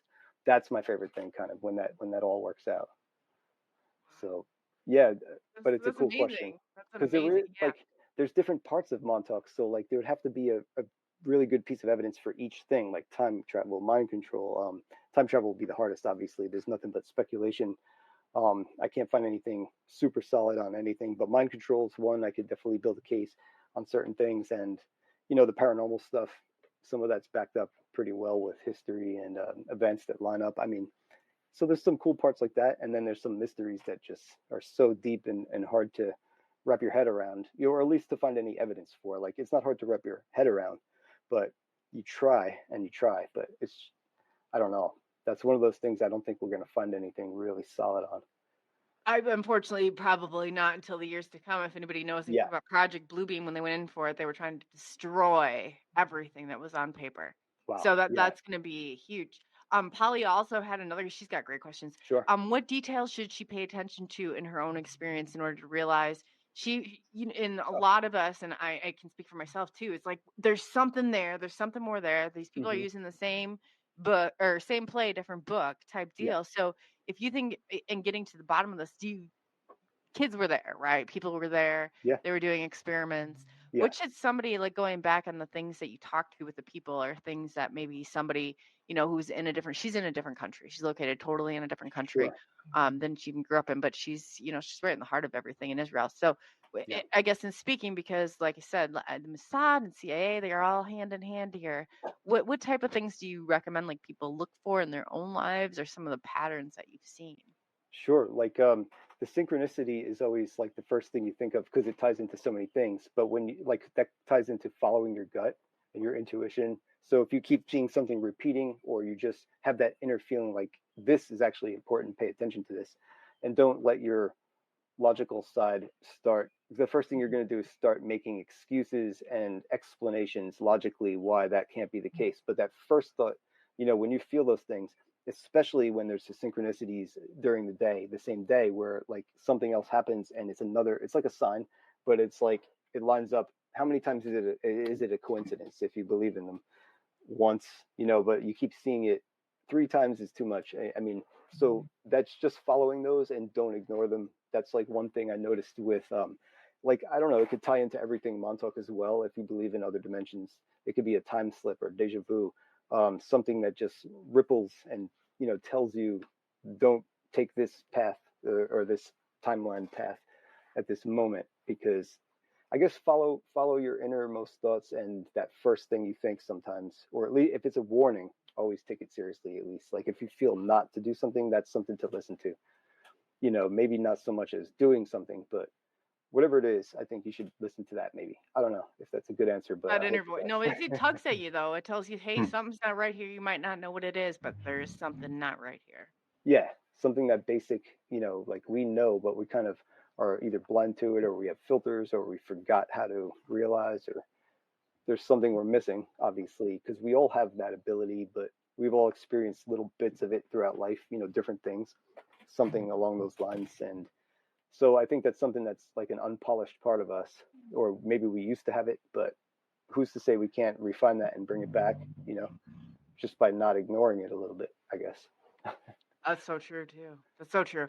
If you're like he's saying, and I think we all know too, it's like, uh, so somebody else had Virginia Cryptid and Paranormal Research. Shout out to you. EMF is all around us, and it affects your brain patterns and waves. So they're asking, hey, is this a question like with the EMF fields, especially the paranormal? You're measuring, I'm Absolutely. sure you know the yeah. Yeah, electromagnetic field is like the whole spectrum is crazy because like the part we see with our eyes, light, it's like they call it Roy G. Biv because it's red, orange, yellow, green, blue, indigo, violet, and past violet is ultraviolet, and then X-ray, and then cosmic rays, and like on the other side before red is infrared, and then microwave, TV, radio, and then ELF, VLF, like the stuff they use underwater to talk to submarines, and that's really harmful for our being in general. Like those frequencies very lower. But yeah, they all affect us, and I think the EMF fields around us, because of our technology too, using microwave to send these signals to our phones. That's essentially Wi-Fi is a microwave transmission, and some of it's radio frequencies, so close, to microwave RF. But all that stuff is there. It affects us. It could be harmful. Um, but it's part of our everyday, everything, like it's saturated. How many devices do we all have? But they're low power, of course, but those big towers may be, I mean, they're 5G, so soon it'll be 6G. They're cranking up the power. It's like gigabytes, 6 gigabytes. Oh So yeah. back in the Oh day, it yeah, might have that's been happening. megabytes. People don't even realize how powerful it is. They're just all, it's just like, oh yeah, no, my voice detects all great. It doesn't even know what I'm saying anyway. Like, Yeah, that's crazy yeah. to think that. Remember those people were getting the calls scrambled for a while on their cell phones, and they would get this crazy alien like gibberish, and it would just keep going. I don't know if that was a thing on YouTube for a while, and it actually happened to me a few times. But that was really strange. I mean, I don't know if you're hearing the frequencies translated, but it really sounded like a lot of pieces of voice clips, a lot Yeah. of growls, alien sounding. But I didn't get gibberish, but I had a strange phone call on my landline once that said the government is using technology in your area, and it's repeated it twice. whoa, It was a female AI. Yeah, I I disconnected the believe landline. it. I know. that's an interesting one. Oh God, they're relentless. They are relentless. Yeah, So you're talking about, if people don't think that your government is experimenting on you to see what it could maybe do with the enemies flying in, to maybe what it could do with anything and control, then you really have to take a relook at it. I mean, they're not here to keep and populate the world. It's crazy. I mean, we're walking, talking experiments.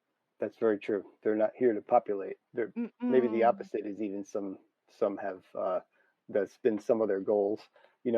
Over time, I've read a lot of conspiracies from the old school, and you know, back then it was against all sides. Both sides of or whatever how many sides there are, but not the actual civics and the structure that protects us all. It was more about the corruption within, and so. But things have changed, and that's a whole nother. I kind of stay out of it, but sometimes those things cross into Montauk too. And so if they do, then I include them basically to keep it fair. Because, if I start including stuff that there's plenty of interesting things also that I could talk about, but I'm trying to keep it on track and on point when it comes to the Montauk archive books, at Oh least. yeah, you got it. So You really do. There's a lot here, and I give you, I mean, hands down, you got my respect and my, like, keep going, because thank you. there's nobody that I have talked to, but Ryan, that I have been blown out of the water with what he knows and all the stuff that he's documented is unbelievable. Wow, thanks. Unbelievable. Yeah. Yeah, you're my go-to guy besides Al Bielek, and he's gone, so you're the only one left. And now it looks like the place is getting so dangerous, people can't go there and visit for much longer. So you're going to Yeah, be one of the last ones. the tower. Yeah, I know kids still going in there. I mean, I was watching kids going in there recently, climbing up what's left of. It's just a metal pole over a whole empty staircase, and they're balance beaming it up. I'm like, oh my god, I just don't want to see somebody getting hurt in there. But yeah, the building eventually, the radar will be the iconic radar. That's like the symbol for Montauk. Will be hard to get to, or one day when it falls off, that'll be sad for me. But Yeah. just to see after all these, it's like an old friend. But you can still enjoy the park there. I mean, there's even places that still have UXO, which is unexploded ordnance, near the bluffs that you could, I guess, hike at your own risk. I don't know how that works. The path is clear because I walked it. At least there's nothing along the path.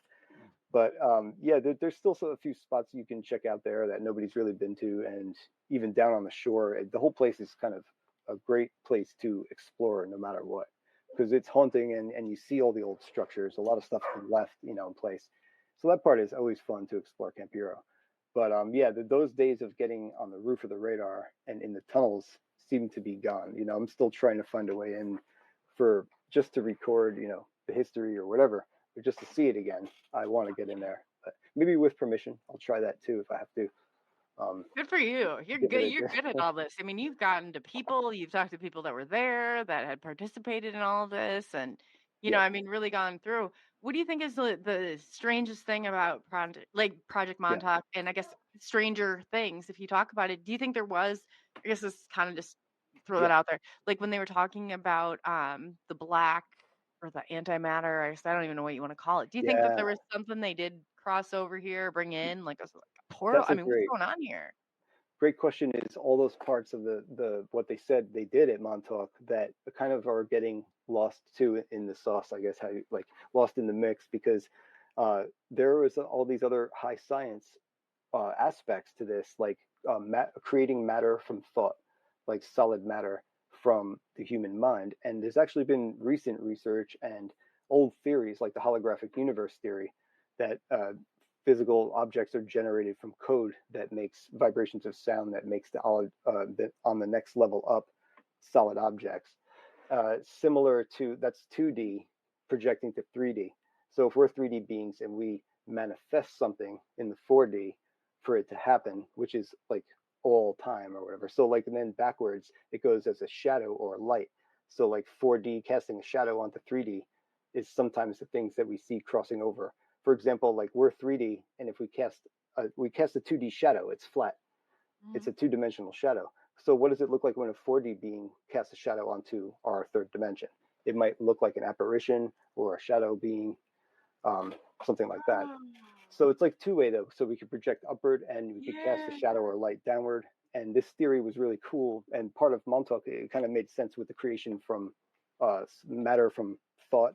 Then there was weather control. That's another whole aspect of Montauk that has some really good scientific backing, historical stuff, plus all the new stuff that's happening with the NEXRAD radars and the geometric patterns that are coming out on weather maps, linking up and creating different weather patterns, even earthquakes, tremors. Ooh, That now I've that seen you all say over the this, internet. yeah, now it's like starting to click.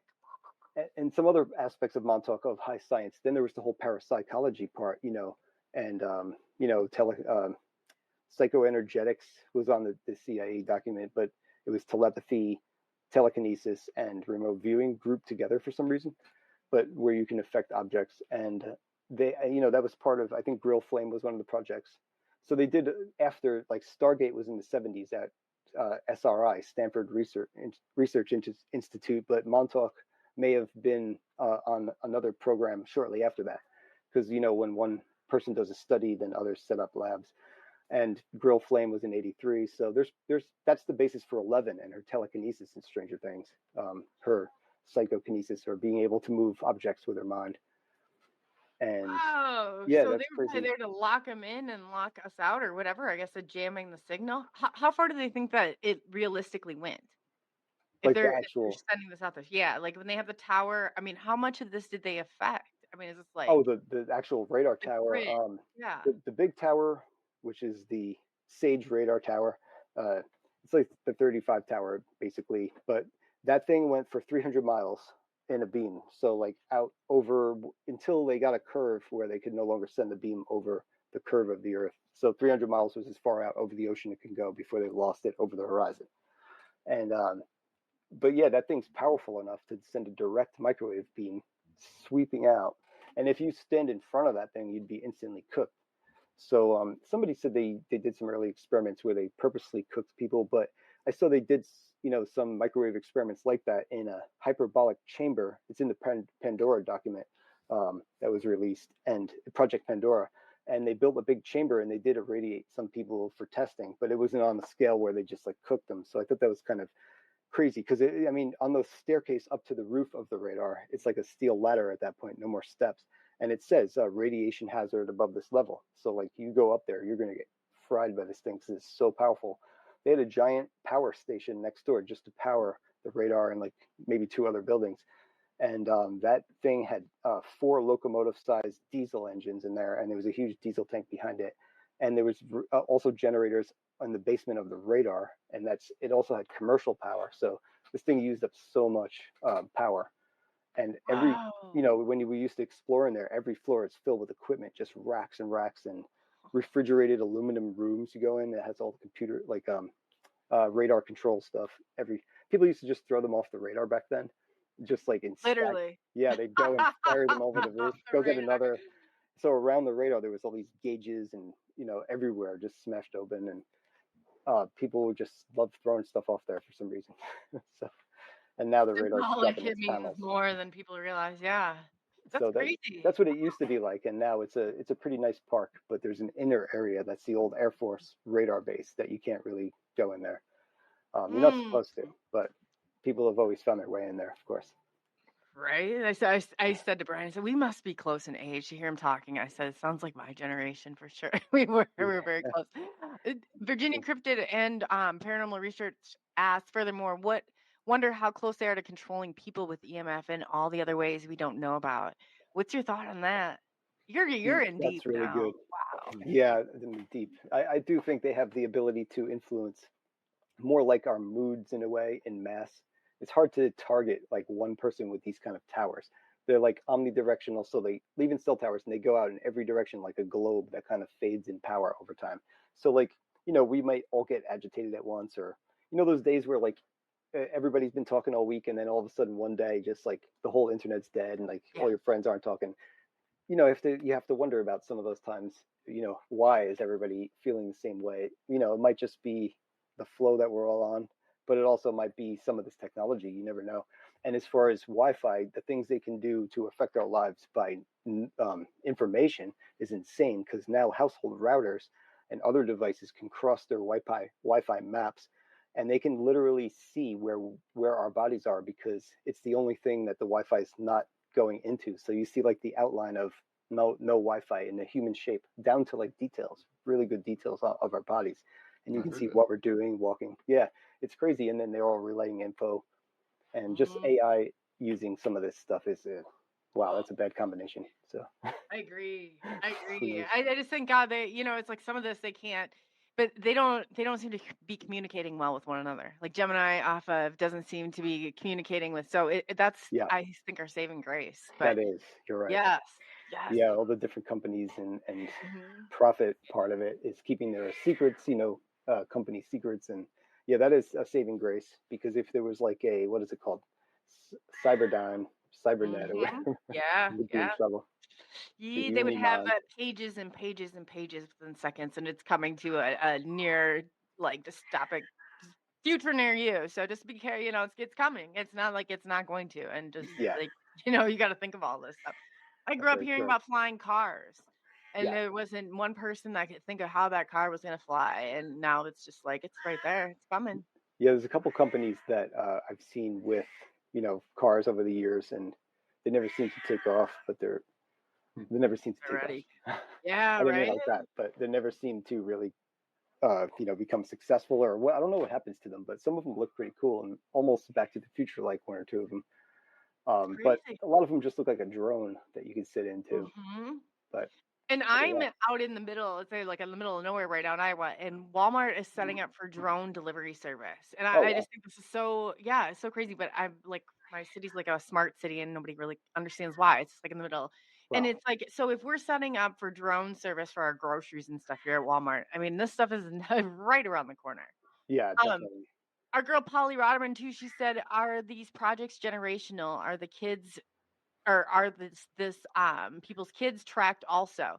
Do you think this is like something within in what you're seeing? Like, do you see it run in a family? Is there some sort of timeline to this? Or Yeah, definitely. There's definitely family connections, and especially by how some of the people enter the project. Not all of them are pulled off the street. Like the stories really focus on a lot of the runaways, homeless people that wouldn't be missed. But there was also people whose family careers, or military children. They call them yellow tags. That if they were brought into a special program by their parents, kind of offered up for testing in a way, but in a more yeah. human kind of, compared to the people they pulled off the streets. But they would also select people and watch them by their ability to learn differently. So that was like GATE in the Gateway program, which is another Army and CIA document that was also like matched in the school system as GATE hearing tests.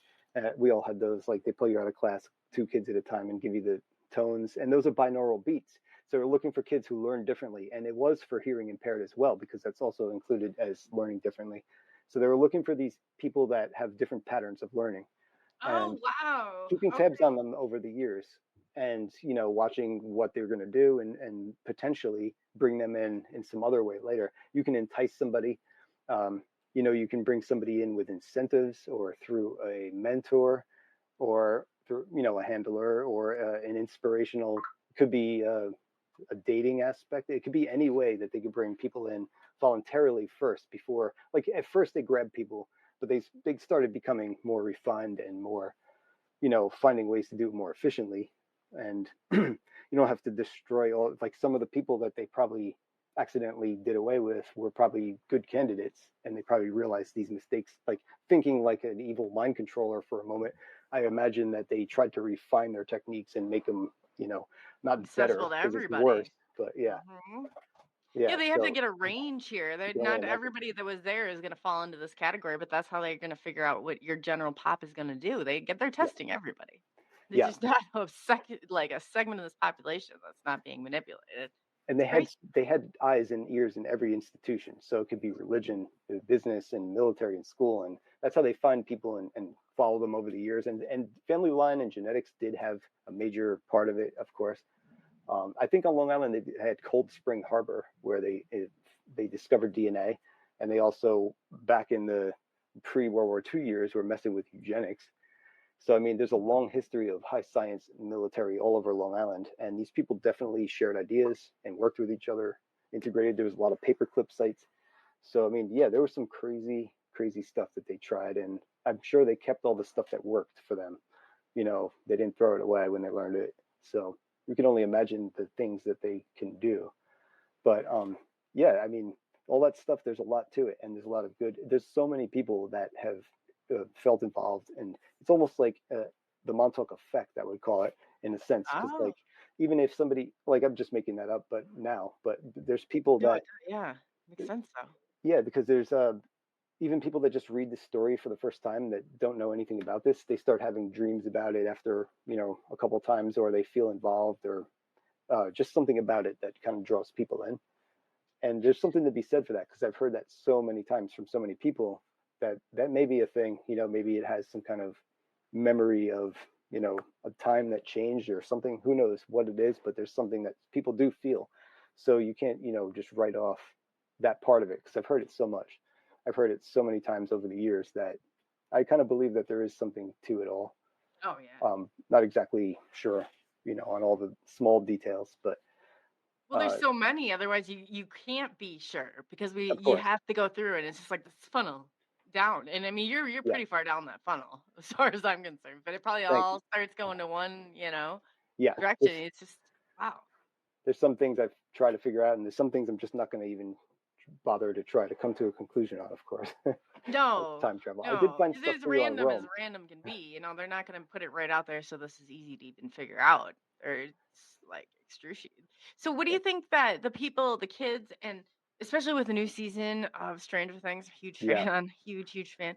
Yeah. What do you think the similarities are to the movie? Because it's like you don't really hear a lot about, and I know that radiation that like that electromagnetic field, it seems like that's where it's all at. Like what are they doing here? Is it like MRI type deals, or is it I just always think it's one's for the other. It's really not what they say. It's Like what they do. when they were doing that there, like just trying to figure out how to control people's moods, essentially controlling their mind, their attitude, how they feel about a certain topic.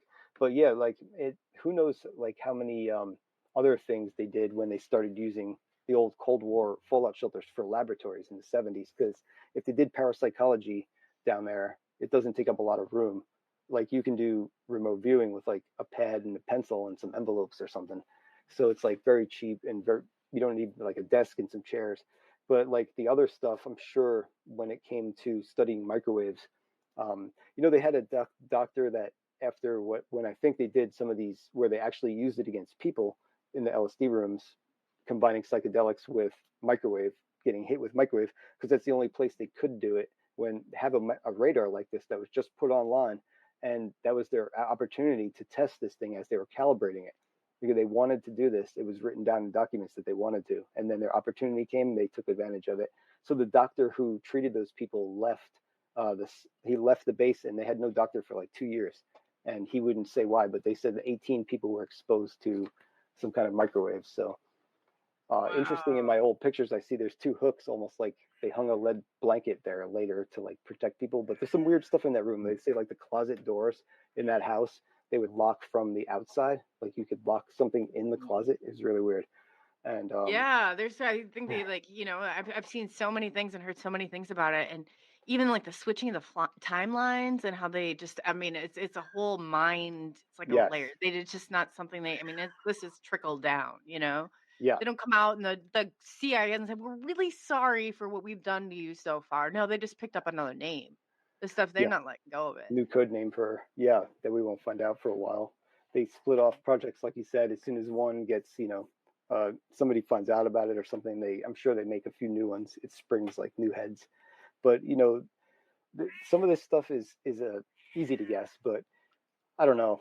When it comes to like the time travel stuff, there's so many other time travel stories. So I started trying to keep track of them all, like Project Looking Glass and then John Teeter and then Mad Mike Markham.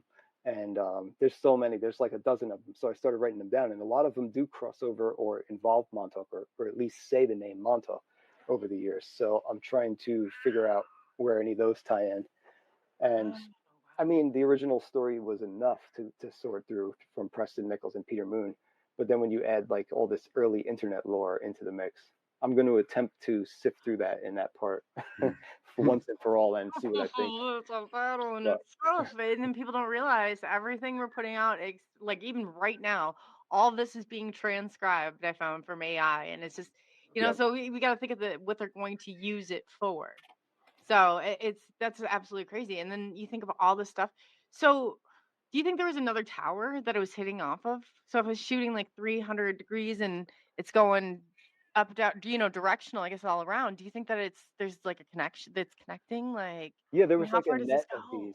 There's Yeah, I bet there's there will. actually like a map I have that has like all the Sage towers, and there's like 12 of another kind. But the building itself, there's 24 of that cubical building that the tower's on. But this kind of radar that's not a bubble on top, it's like a dish that turns. There's 12 of these.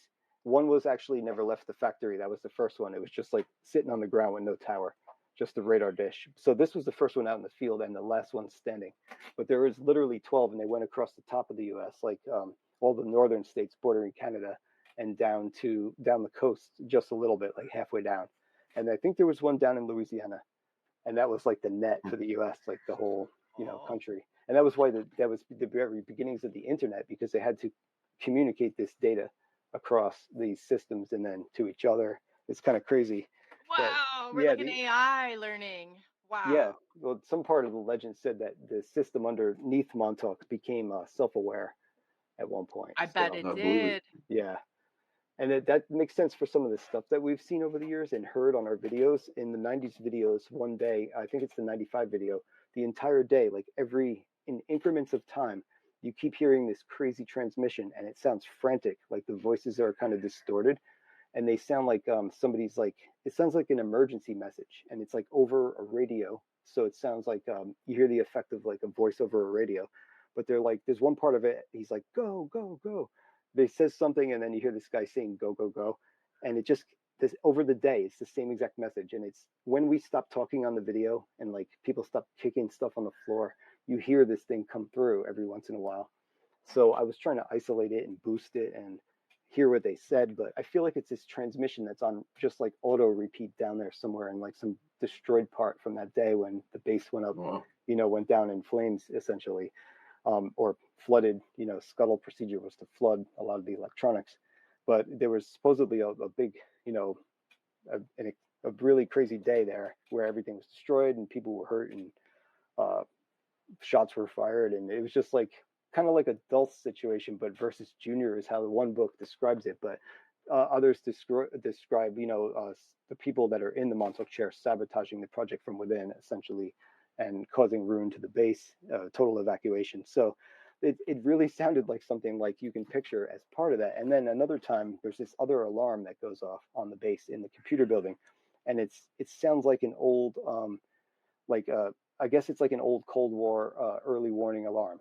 And I looked up some old black and white footage, and I found something similar. But when I first heard it, we had these papers that we found that were like food records for the base, lots of food, like thousands of dollars, and billed to 1987, and it said Montauk Air Force Station, and that's not supposed to be there because they closed, and last people left in '83 on record. But anyway, we have these things, and we hid them, and we went back and got them, and then we were like by the radar, and we heard these truck tires coming flying towards us, and we thought that they were after these papers that we took. But they probably had no clue what we had in our hands. So we heard this horn, what I thought was coming out of his like blazer, like dark blazer with tinted windows. And these guys had like hunter green, white, and black blazers as the Camp Hero security. And I thought it was like an LRAD, like the crowd control device that shoots sound at you, because it was like, bah, bah. And so we threw these papers up in the air and we ran, and they started chasing us. And then years later, people all found these papers right where I threw them and I wrote about it. And I found people to back me up on those because I lost them that day. But then later, I saw kids exploring the same building we're in front of on YouTube, like many years later, like in 2016 or 2017. And they're in that building, and I hear the sound go off as they're in there. It's super loud. So I got that sound. I like pulled it out of the video and kept it, because I knew then that it was some kind of alarm or old like short circuiting down there in the underground going off. And I do find in the records it said a SIF alarm was installed in the 60s, whatever that is. It was some kind of like, because they had air traffic controllers watching the screens, so it might have been like a bogey alert or something. But it's crazy how it goes off on the base sometimes, because you can hear this really loud, buzzing alarm go off, and you're like, where the heck is that coming from? And you can hear it's coming out of the ground. So there's some leftover stuff there that seems to be still transmitting. And even like the original authors said they recorded transmissions when they were out at Montauk Point, and they recorded them and they were trying to trace them. And then, there's that electric meter that's on the radar tower itself. It used to be, when we were there, the kids that lived this little base housing area, and people live there now. And these kids used to run around there in like packs, like the Lost Boys, like wild little kids. And they broke this meter, like the glass on it. And then we went back a couple of weeks later, and it was a brand new one on there. And it wasn't turning or anything. We had our friend's dad check the local tag. It was the Long Island Power Company. It was called Loco. And he checked the meter, and it said classified or restricted. But years later, they replaced it with a digital head on there. So it's like, why do they keep replacing this radar, the power on the radar? Because nobody's supposed to. I mean, people have claimed they turned the lights on in there back. People used to turn the lights on. There's got to be an electrical source unless you're it. There has to be. That's crazy. Yeah, there has to be. And one of And then our you old wonder trips, how turned every switch. Yeah. Oh, yeah.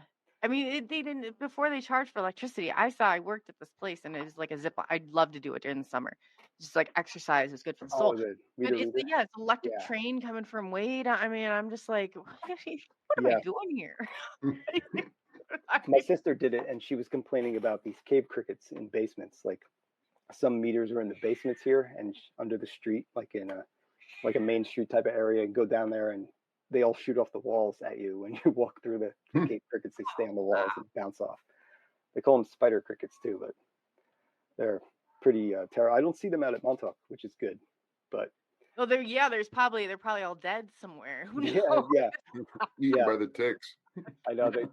Somebody saw there was a fruit tree there, and somebody was picking one of the fruits, and I think it was Jessica she was laughing. She was like, I would never eat anything off this property.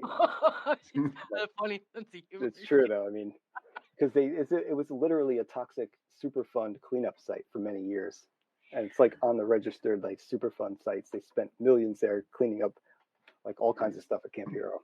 It's like a disaster there. What kind of stuff have they found? I know that you said you were starting to get people's testimonies on all this, what there was like equipment they've taken out of there. What type of equipment have they removed? Oh, most of the stuff that's used to be in the radar is gone somehow. I don't know how they got it out, but that's all old like Air Force computer stuff, and also like radar equipment. But it's probably analog now. But also the Thyratrons, they're in the book. They're like this giant. They're a pulse modulator for the radar. So the way I've read about it is that they like allow the radar to be a frequency diversity radar. And so they allow the radar to go through frequencies like a wave, and they can set or just put it on like a scramble. So nobody could track it. It could jam things, stuff like that. So it could oscillate through frequencies. So these things allowed it to change through frequencies, basically. So they said that these things were the key to time travel in the first book. So it's like essentially the flux capacitor from Back to the Future, but in Montauk are these Thyratrons. So our goal was to get them back then, and we got the base of one, because in the book they have a picture of it. It's like a base, and there's like something plugged into it, like a yoke in a big glass tube. It's a glass tube filled with argon gas, and it's a big copper yoke, and like this thing weighs like 80 pounds because the base weighed like 60, and anyway, we carried this thing. We fought over it. We were carrying it all the way out of there for miles. We put it on the highway, came back for it, took it home, and then like years later, because I was still like, you know, I was a teenager back then, I lost track of it. I left it at my mom's place, and she went on a cleaning binge one day, and I was like, "Where's that thing?" You know, from Montauk. She threw it out, all the blueprints. I was like, "Oh man, no." She thought it was trash. But years later, Oh a God. subscriber gave me the other piece of it, like the yoke and the glass tube and everything. So I have that thing, and I took some pictures and shared it, but I mean, really don't know what to do with it. Got to build a Oh, time there was somebody machine. out there. Magneticus, he's in the thing. He actually helps me work on like deciphers and all this other stuff. He's got a total his mind's like Wow, brilliant status. But yeah, that's he cool. said he misses being able to put magnets on the power meter to slow the meters down. So Yeah, there's so much here, like so many layers. Are yeah. you seeing like a portal? I mean, I'm envisioning like a portal opening up or something. What do you think the whole point of it was there? I mean, I think the land itself was a key to them deciding to build in this location, not just because it's a place to protect New York Harbor, you know, New York City and the Northeast. It's a great place sticking out in the Atlantic for all kinds of reasons. But, you know, this was the first place the United States ever built as a country. The first public works project as the US government built was the Montauk Lighthouse by George Washington commissioned it. You know, so I think there's some ancient Masonic significance, especially based on what I found offshore. Great Eastern Rock, which ripped the bottom of the hull off the biggest ship in the world before the Titanic, the Great Eastern. It tore the bottom off at Montauk. It's this huge spire, almost like the Washington Monument, sticking out of the ocean. And that's when, you know, we were talking about how they erased the seafloor. I looked down there, there's a plateau and all these rows of what looks like a city, like old mounds of like where buildings would be in a nice square city blocks with this spire in the middle. And so I think like something about this area was very important. Like they had some of the very first presidents coming, and all through time, a lot of things have came from here. So I think there's something about the land. Like even Aleister Crowley called it his favorite place in the world, and I have that source in my book. And he was out here because they suspected him of using Tesla's Wardenclyffe Tower nearby in Shoreham, New York, in Shoreham, Long Island. Well, I volunteered to clean up there. It's like the Tesla Science Center now, but the tower there was really deep too. It's cool. And the Navy blew it up in 1917. I have the pictures of it, you know, toppled after they planted explosives on it. But they blamed Aleister Crowley for sneaking in there after Tesla left and using it to send messages because he was like a spy for the OTO and some other stuff. So he fled Manhattan and he went out to Montauk for a mountain climbing expedition and he was kind of hiding out. But I always wondered, like, did he pick out some like PowerPoints or locations for the government or the intelligence agencies? Because if you're doing this kind of work or you're planning on doing this kind of experimentation in the future, you probably want to go with a place that has a possible, you know, can help the situation, the Earth itself, or ley lines, crossings, whatever it may be, PowerPoints, vortex, a void. Because at Camp Hero, there's the planetary cross point. That's like a circle. There's people say there's voids there, like they call it a void. There's actually two of them. So there's these spots that have a powerful instance at Camp Hero, and even Turtle Cove, where it's a famous surfing spot, you know, and surfers say it has a magical energy. Certain like occult groups kind of meet, like in a religious kind of way, meet down there and do things like ceremonies. The Native Americans thought it was they actually named it Turtle Hill after Turtle Island. You know, the Algonquins, and Turtle Hill, because it actually did look like a turtle at one point too, but Turtle Cove is the beach right in front of Turtle Hill. That's where the lighthouse stands, the first, you know, so there's something ancient and magical already attributed to this place. And Camp Hero is like right there as part of this property. So I do think that that plays into it. And that's the reason, like portals, like you said, a vortex or something there. And adding a military base there is just like almost like a no-brainer for the kind of stuff that they were attempting. I would definitely build one there. So But who have you knows? been in the area? Did you map down the chair where the chair they thought the Montauk chair was? No, because I've, you know, people said it was under the radar because that was like the first, you know, logical guess. Under the radar, off the radar. I mean, is this Yeah, like under, beneath the tower in the basements. So they said there was a deep underground base right below the tower, but as far as I understand, like it would be a little different. So I met somebody and I went to their house and interviewed them about, you know, the Montauk chair. His granddaughter said she found it, and they're Montauk residents, and she found it deep underground. She said, described it as looking like a lounge chair with a whole bunch of circuits and maybe some crystals or like lighting like LED type things all over it. Just a whole bunch of stuff on this chair, like wrapped around it, and old, dusty, and left, maybe moved into that position. It wasn't like the actual place. As far as I know, there was no details to this story, just the fact that she was really scared, and apparently took a picture of this, showed it to the guy I was talking to, which is her grandfather, and he says that she erased it from her phone, which just means like don't ask, so I won't. But if that were me, I would erase it too. But I'm just saving a Right, copy. right. But I mean, maybe I one know day what you're they'll share it talking with me. about, right? But I don't want to push them, especially with something like that where they're actually scared. But I'm gathering evidence. I'm gathering in my mind. I'm thinking like 4 levels. Okay, I know a few places that definitely have 4 levels that they might have used. One of them is the computer building, and that makes the most sense because it was connected to the radar beneath. I actually found that in the records they connected the mainframe, which is in the computer building, to the radar. So that would be the kind of place you'd want to put the chair that interfaces with the human mind with a computer, would probably be attached to the computer building. And that does go 4 stories down. So I believe she could have found it somewhere below there, which is like right in the center of the base where everybody explores. It's kind of like under your feet down there. A lot of stuff is That would under make there. the most sense. They put it Yeah. right out in the open, but they put it underneath. You got to keep going and looking. Nothing is Yep. what it appears to be. That's Like right. you said, that house that they had that then they were disguised. That's exactly what they do. Yeah. Right Yeah. up there, but yeah. Hidden in plain sight. They were all about that.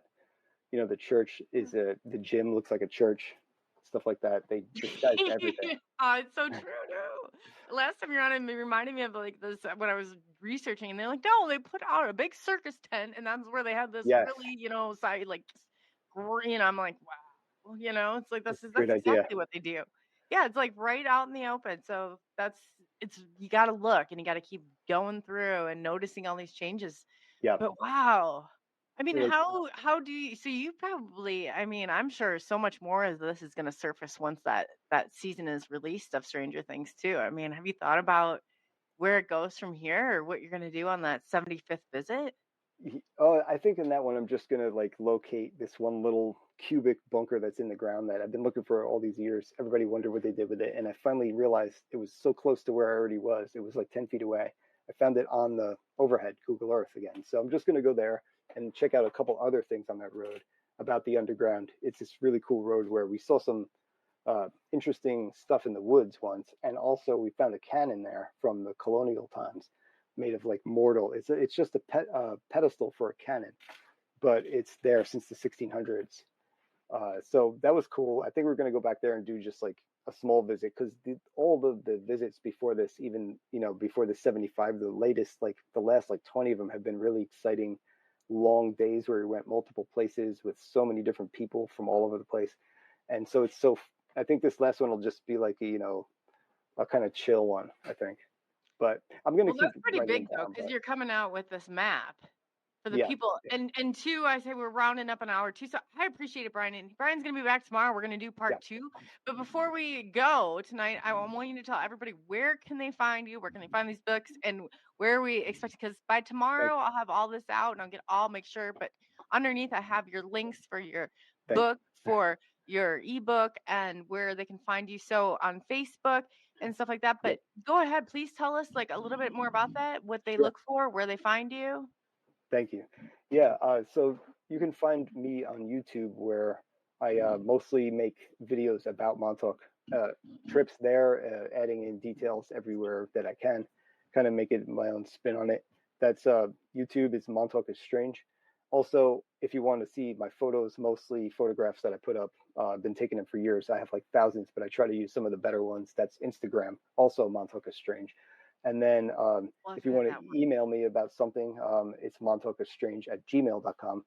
And my book is Montauk is Strange, the Archives, and long subtag. And that's if you want the print copy, it's literally like, it's like a textbook or a coffee table sized book. It's literally like, I don't know, I'll take it out of the book wrap, I think, but it's heavy.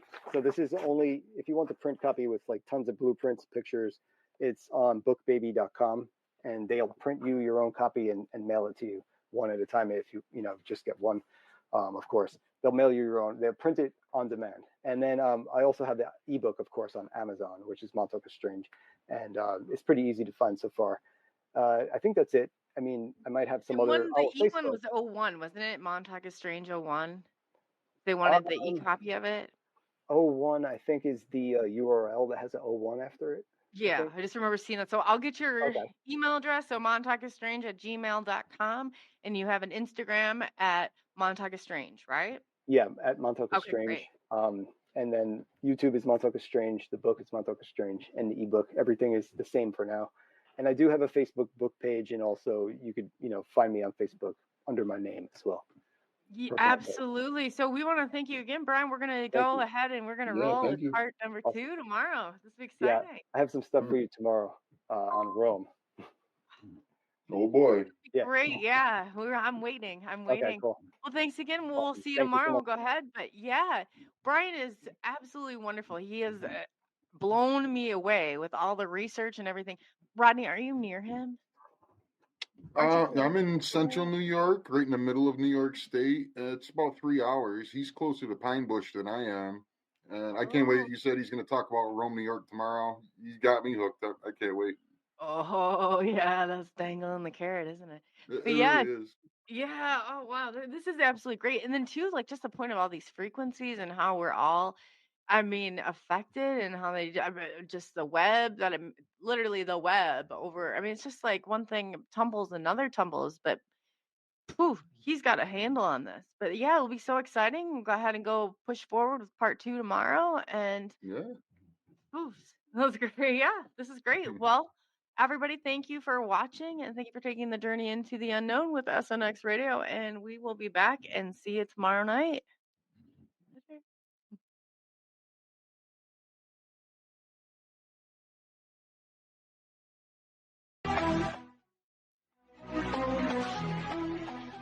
Night glow, flashbacks from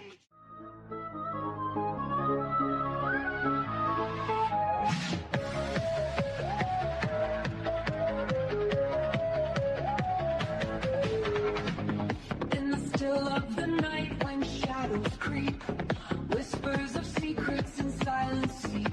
Coley's voice cuts through the dark, guiding us where the mystery spark. A journey awaits far from our home, through realms unseen where wild thoughts roam. With experts aligned, their truth to share, unfolding the fabric of cosmic despair. Take the leap, step into the night.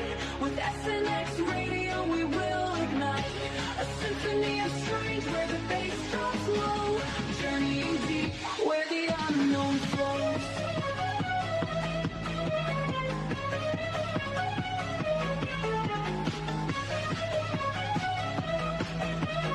UFOs glisten in the starlit sky. ET whispers, look up, don't be shy. Paranormal tales woven into fate, as Coley invites us to contemplate.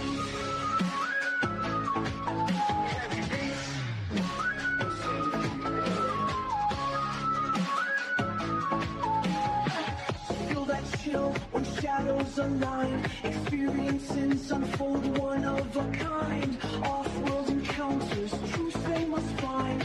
Open your heart, release your mind. Take the leap, step into the night. With SNX Radio, we will ignite a symphony of strange where the bass drops low, journeying deep where the unknown flows.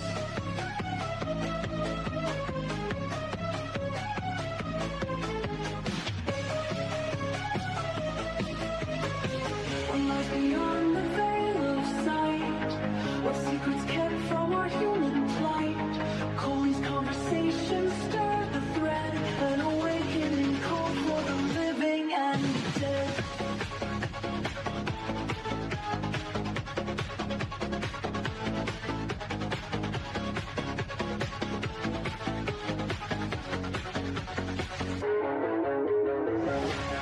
Take the leap, step into the night. With SNX Radio, we will ignite a symphony of strange where the bass drops low, journeying deep where the unknown flows. As the echoes fade and the night draws near, the truths we seek become crystal clear. With SNX Radio, keep your mind open wide for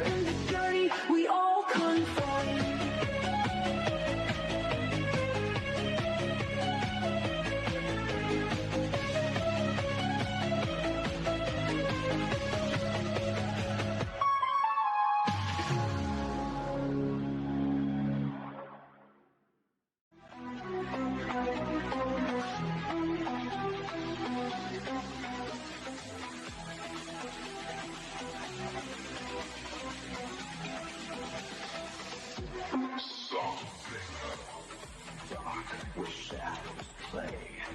Whispers of secrets that lead us astray.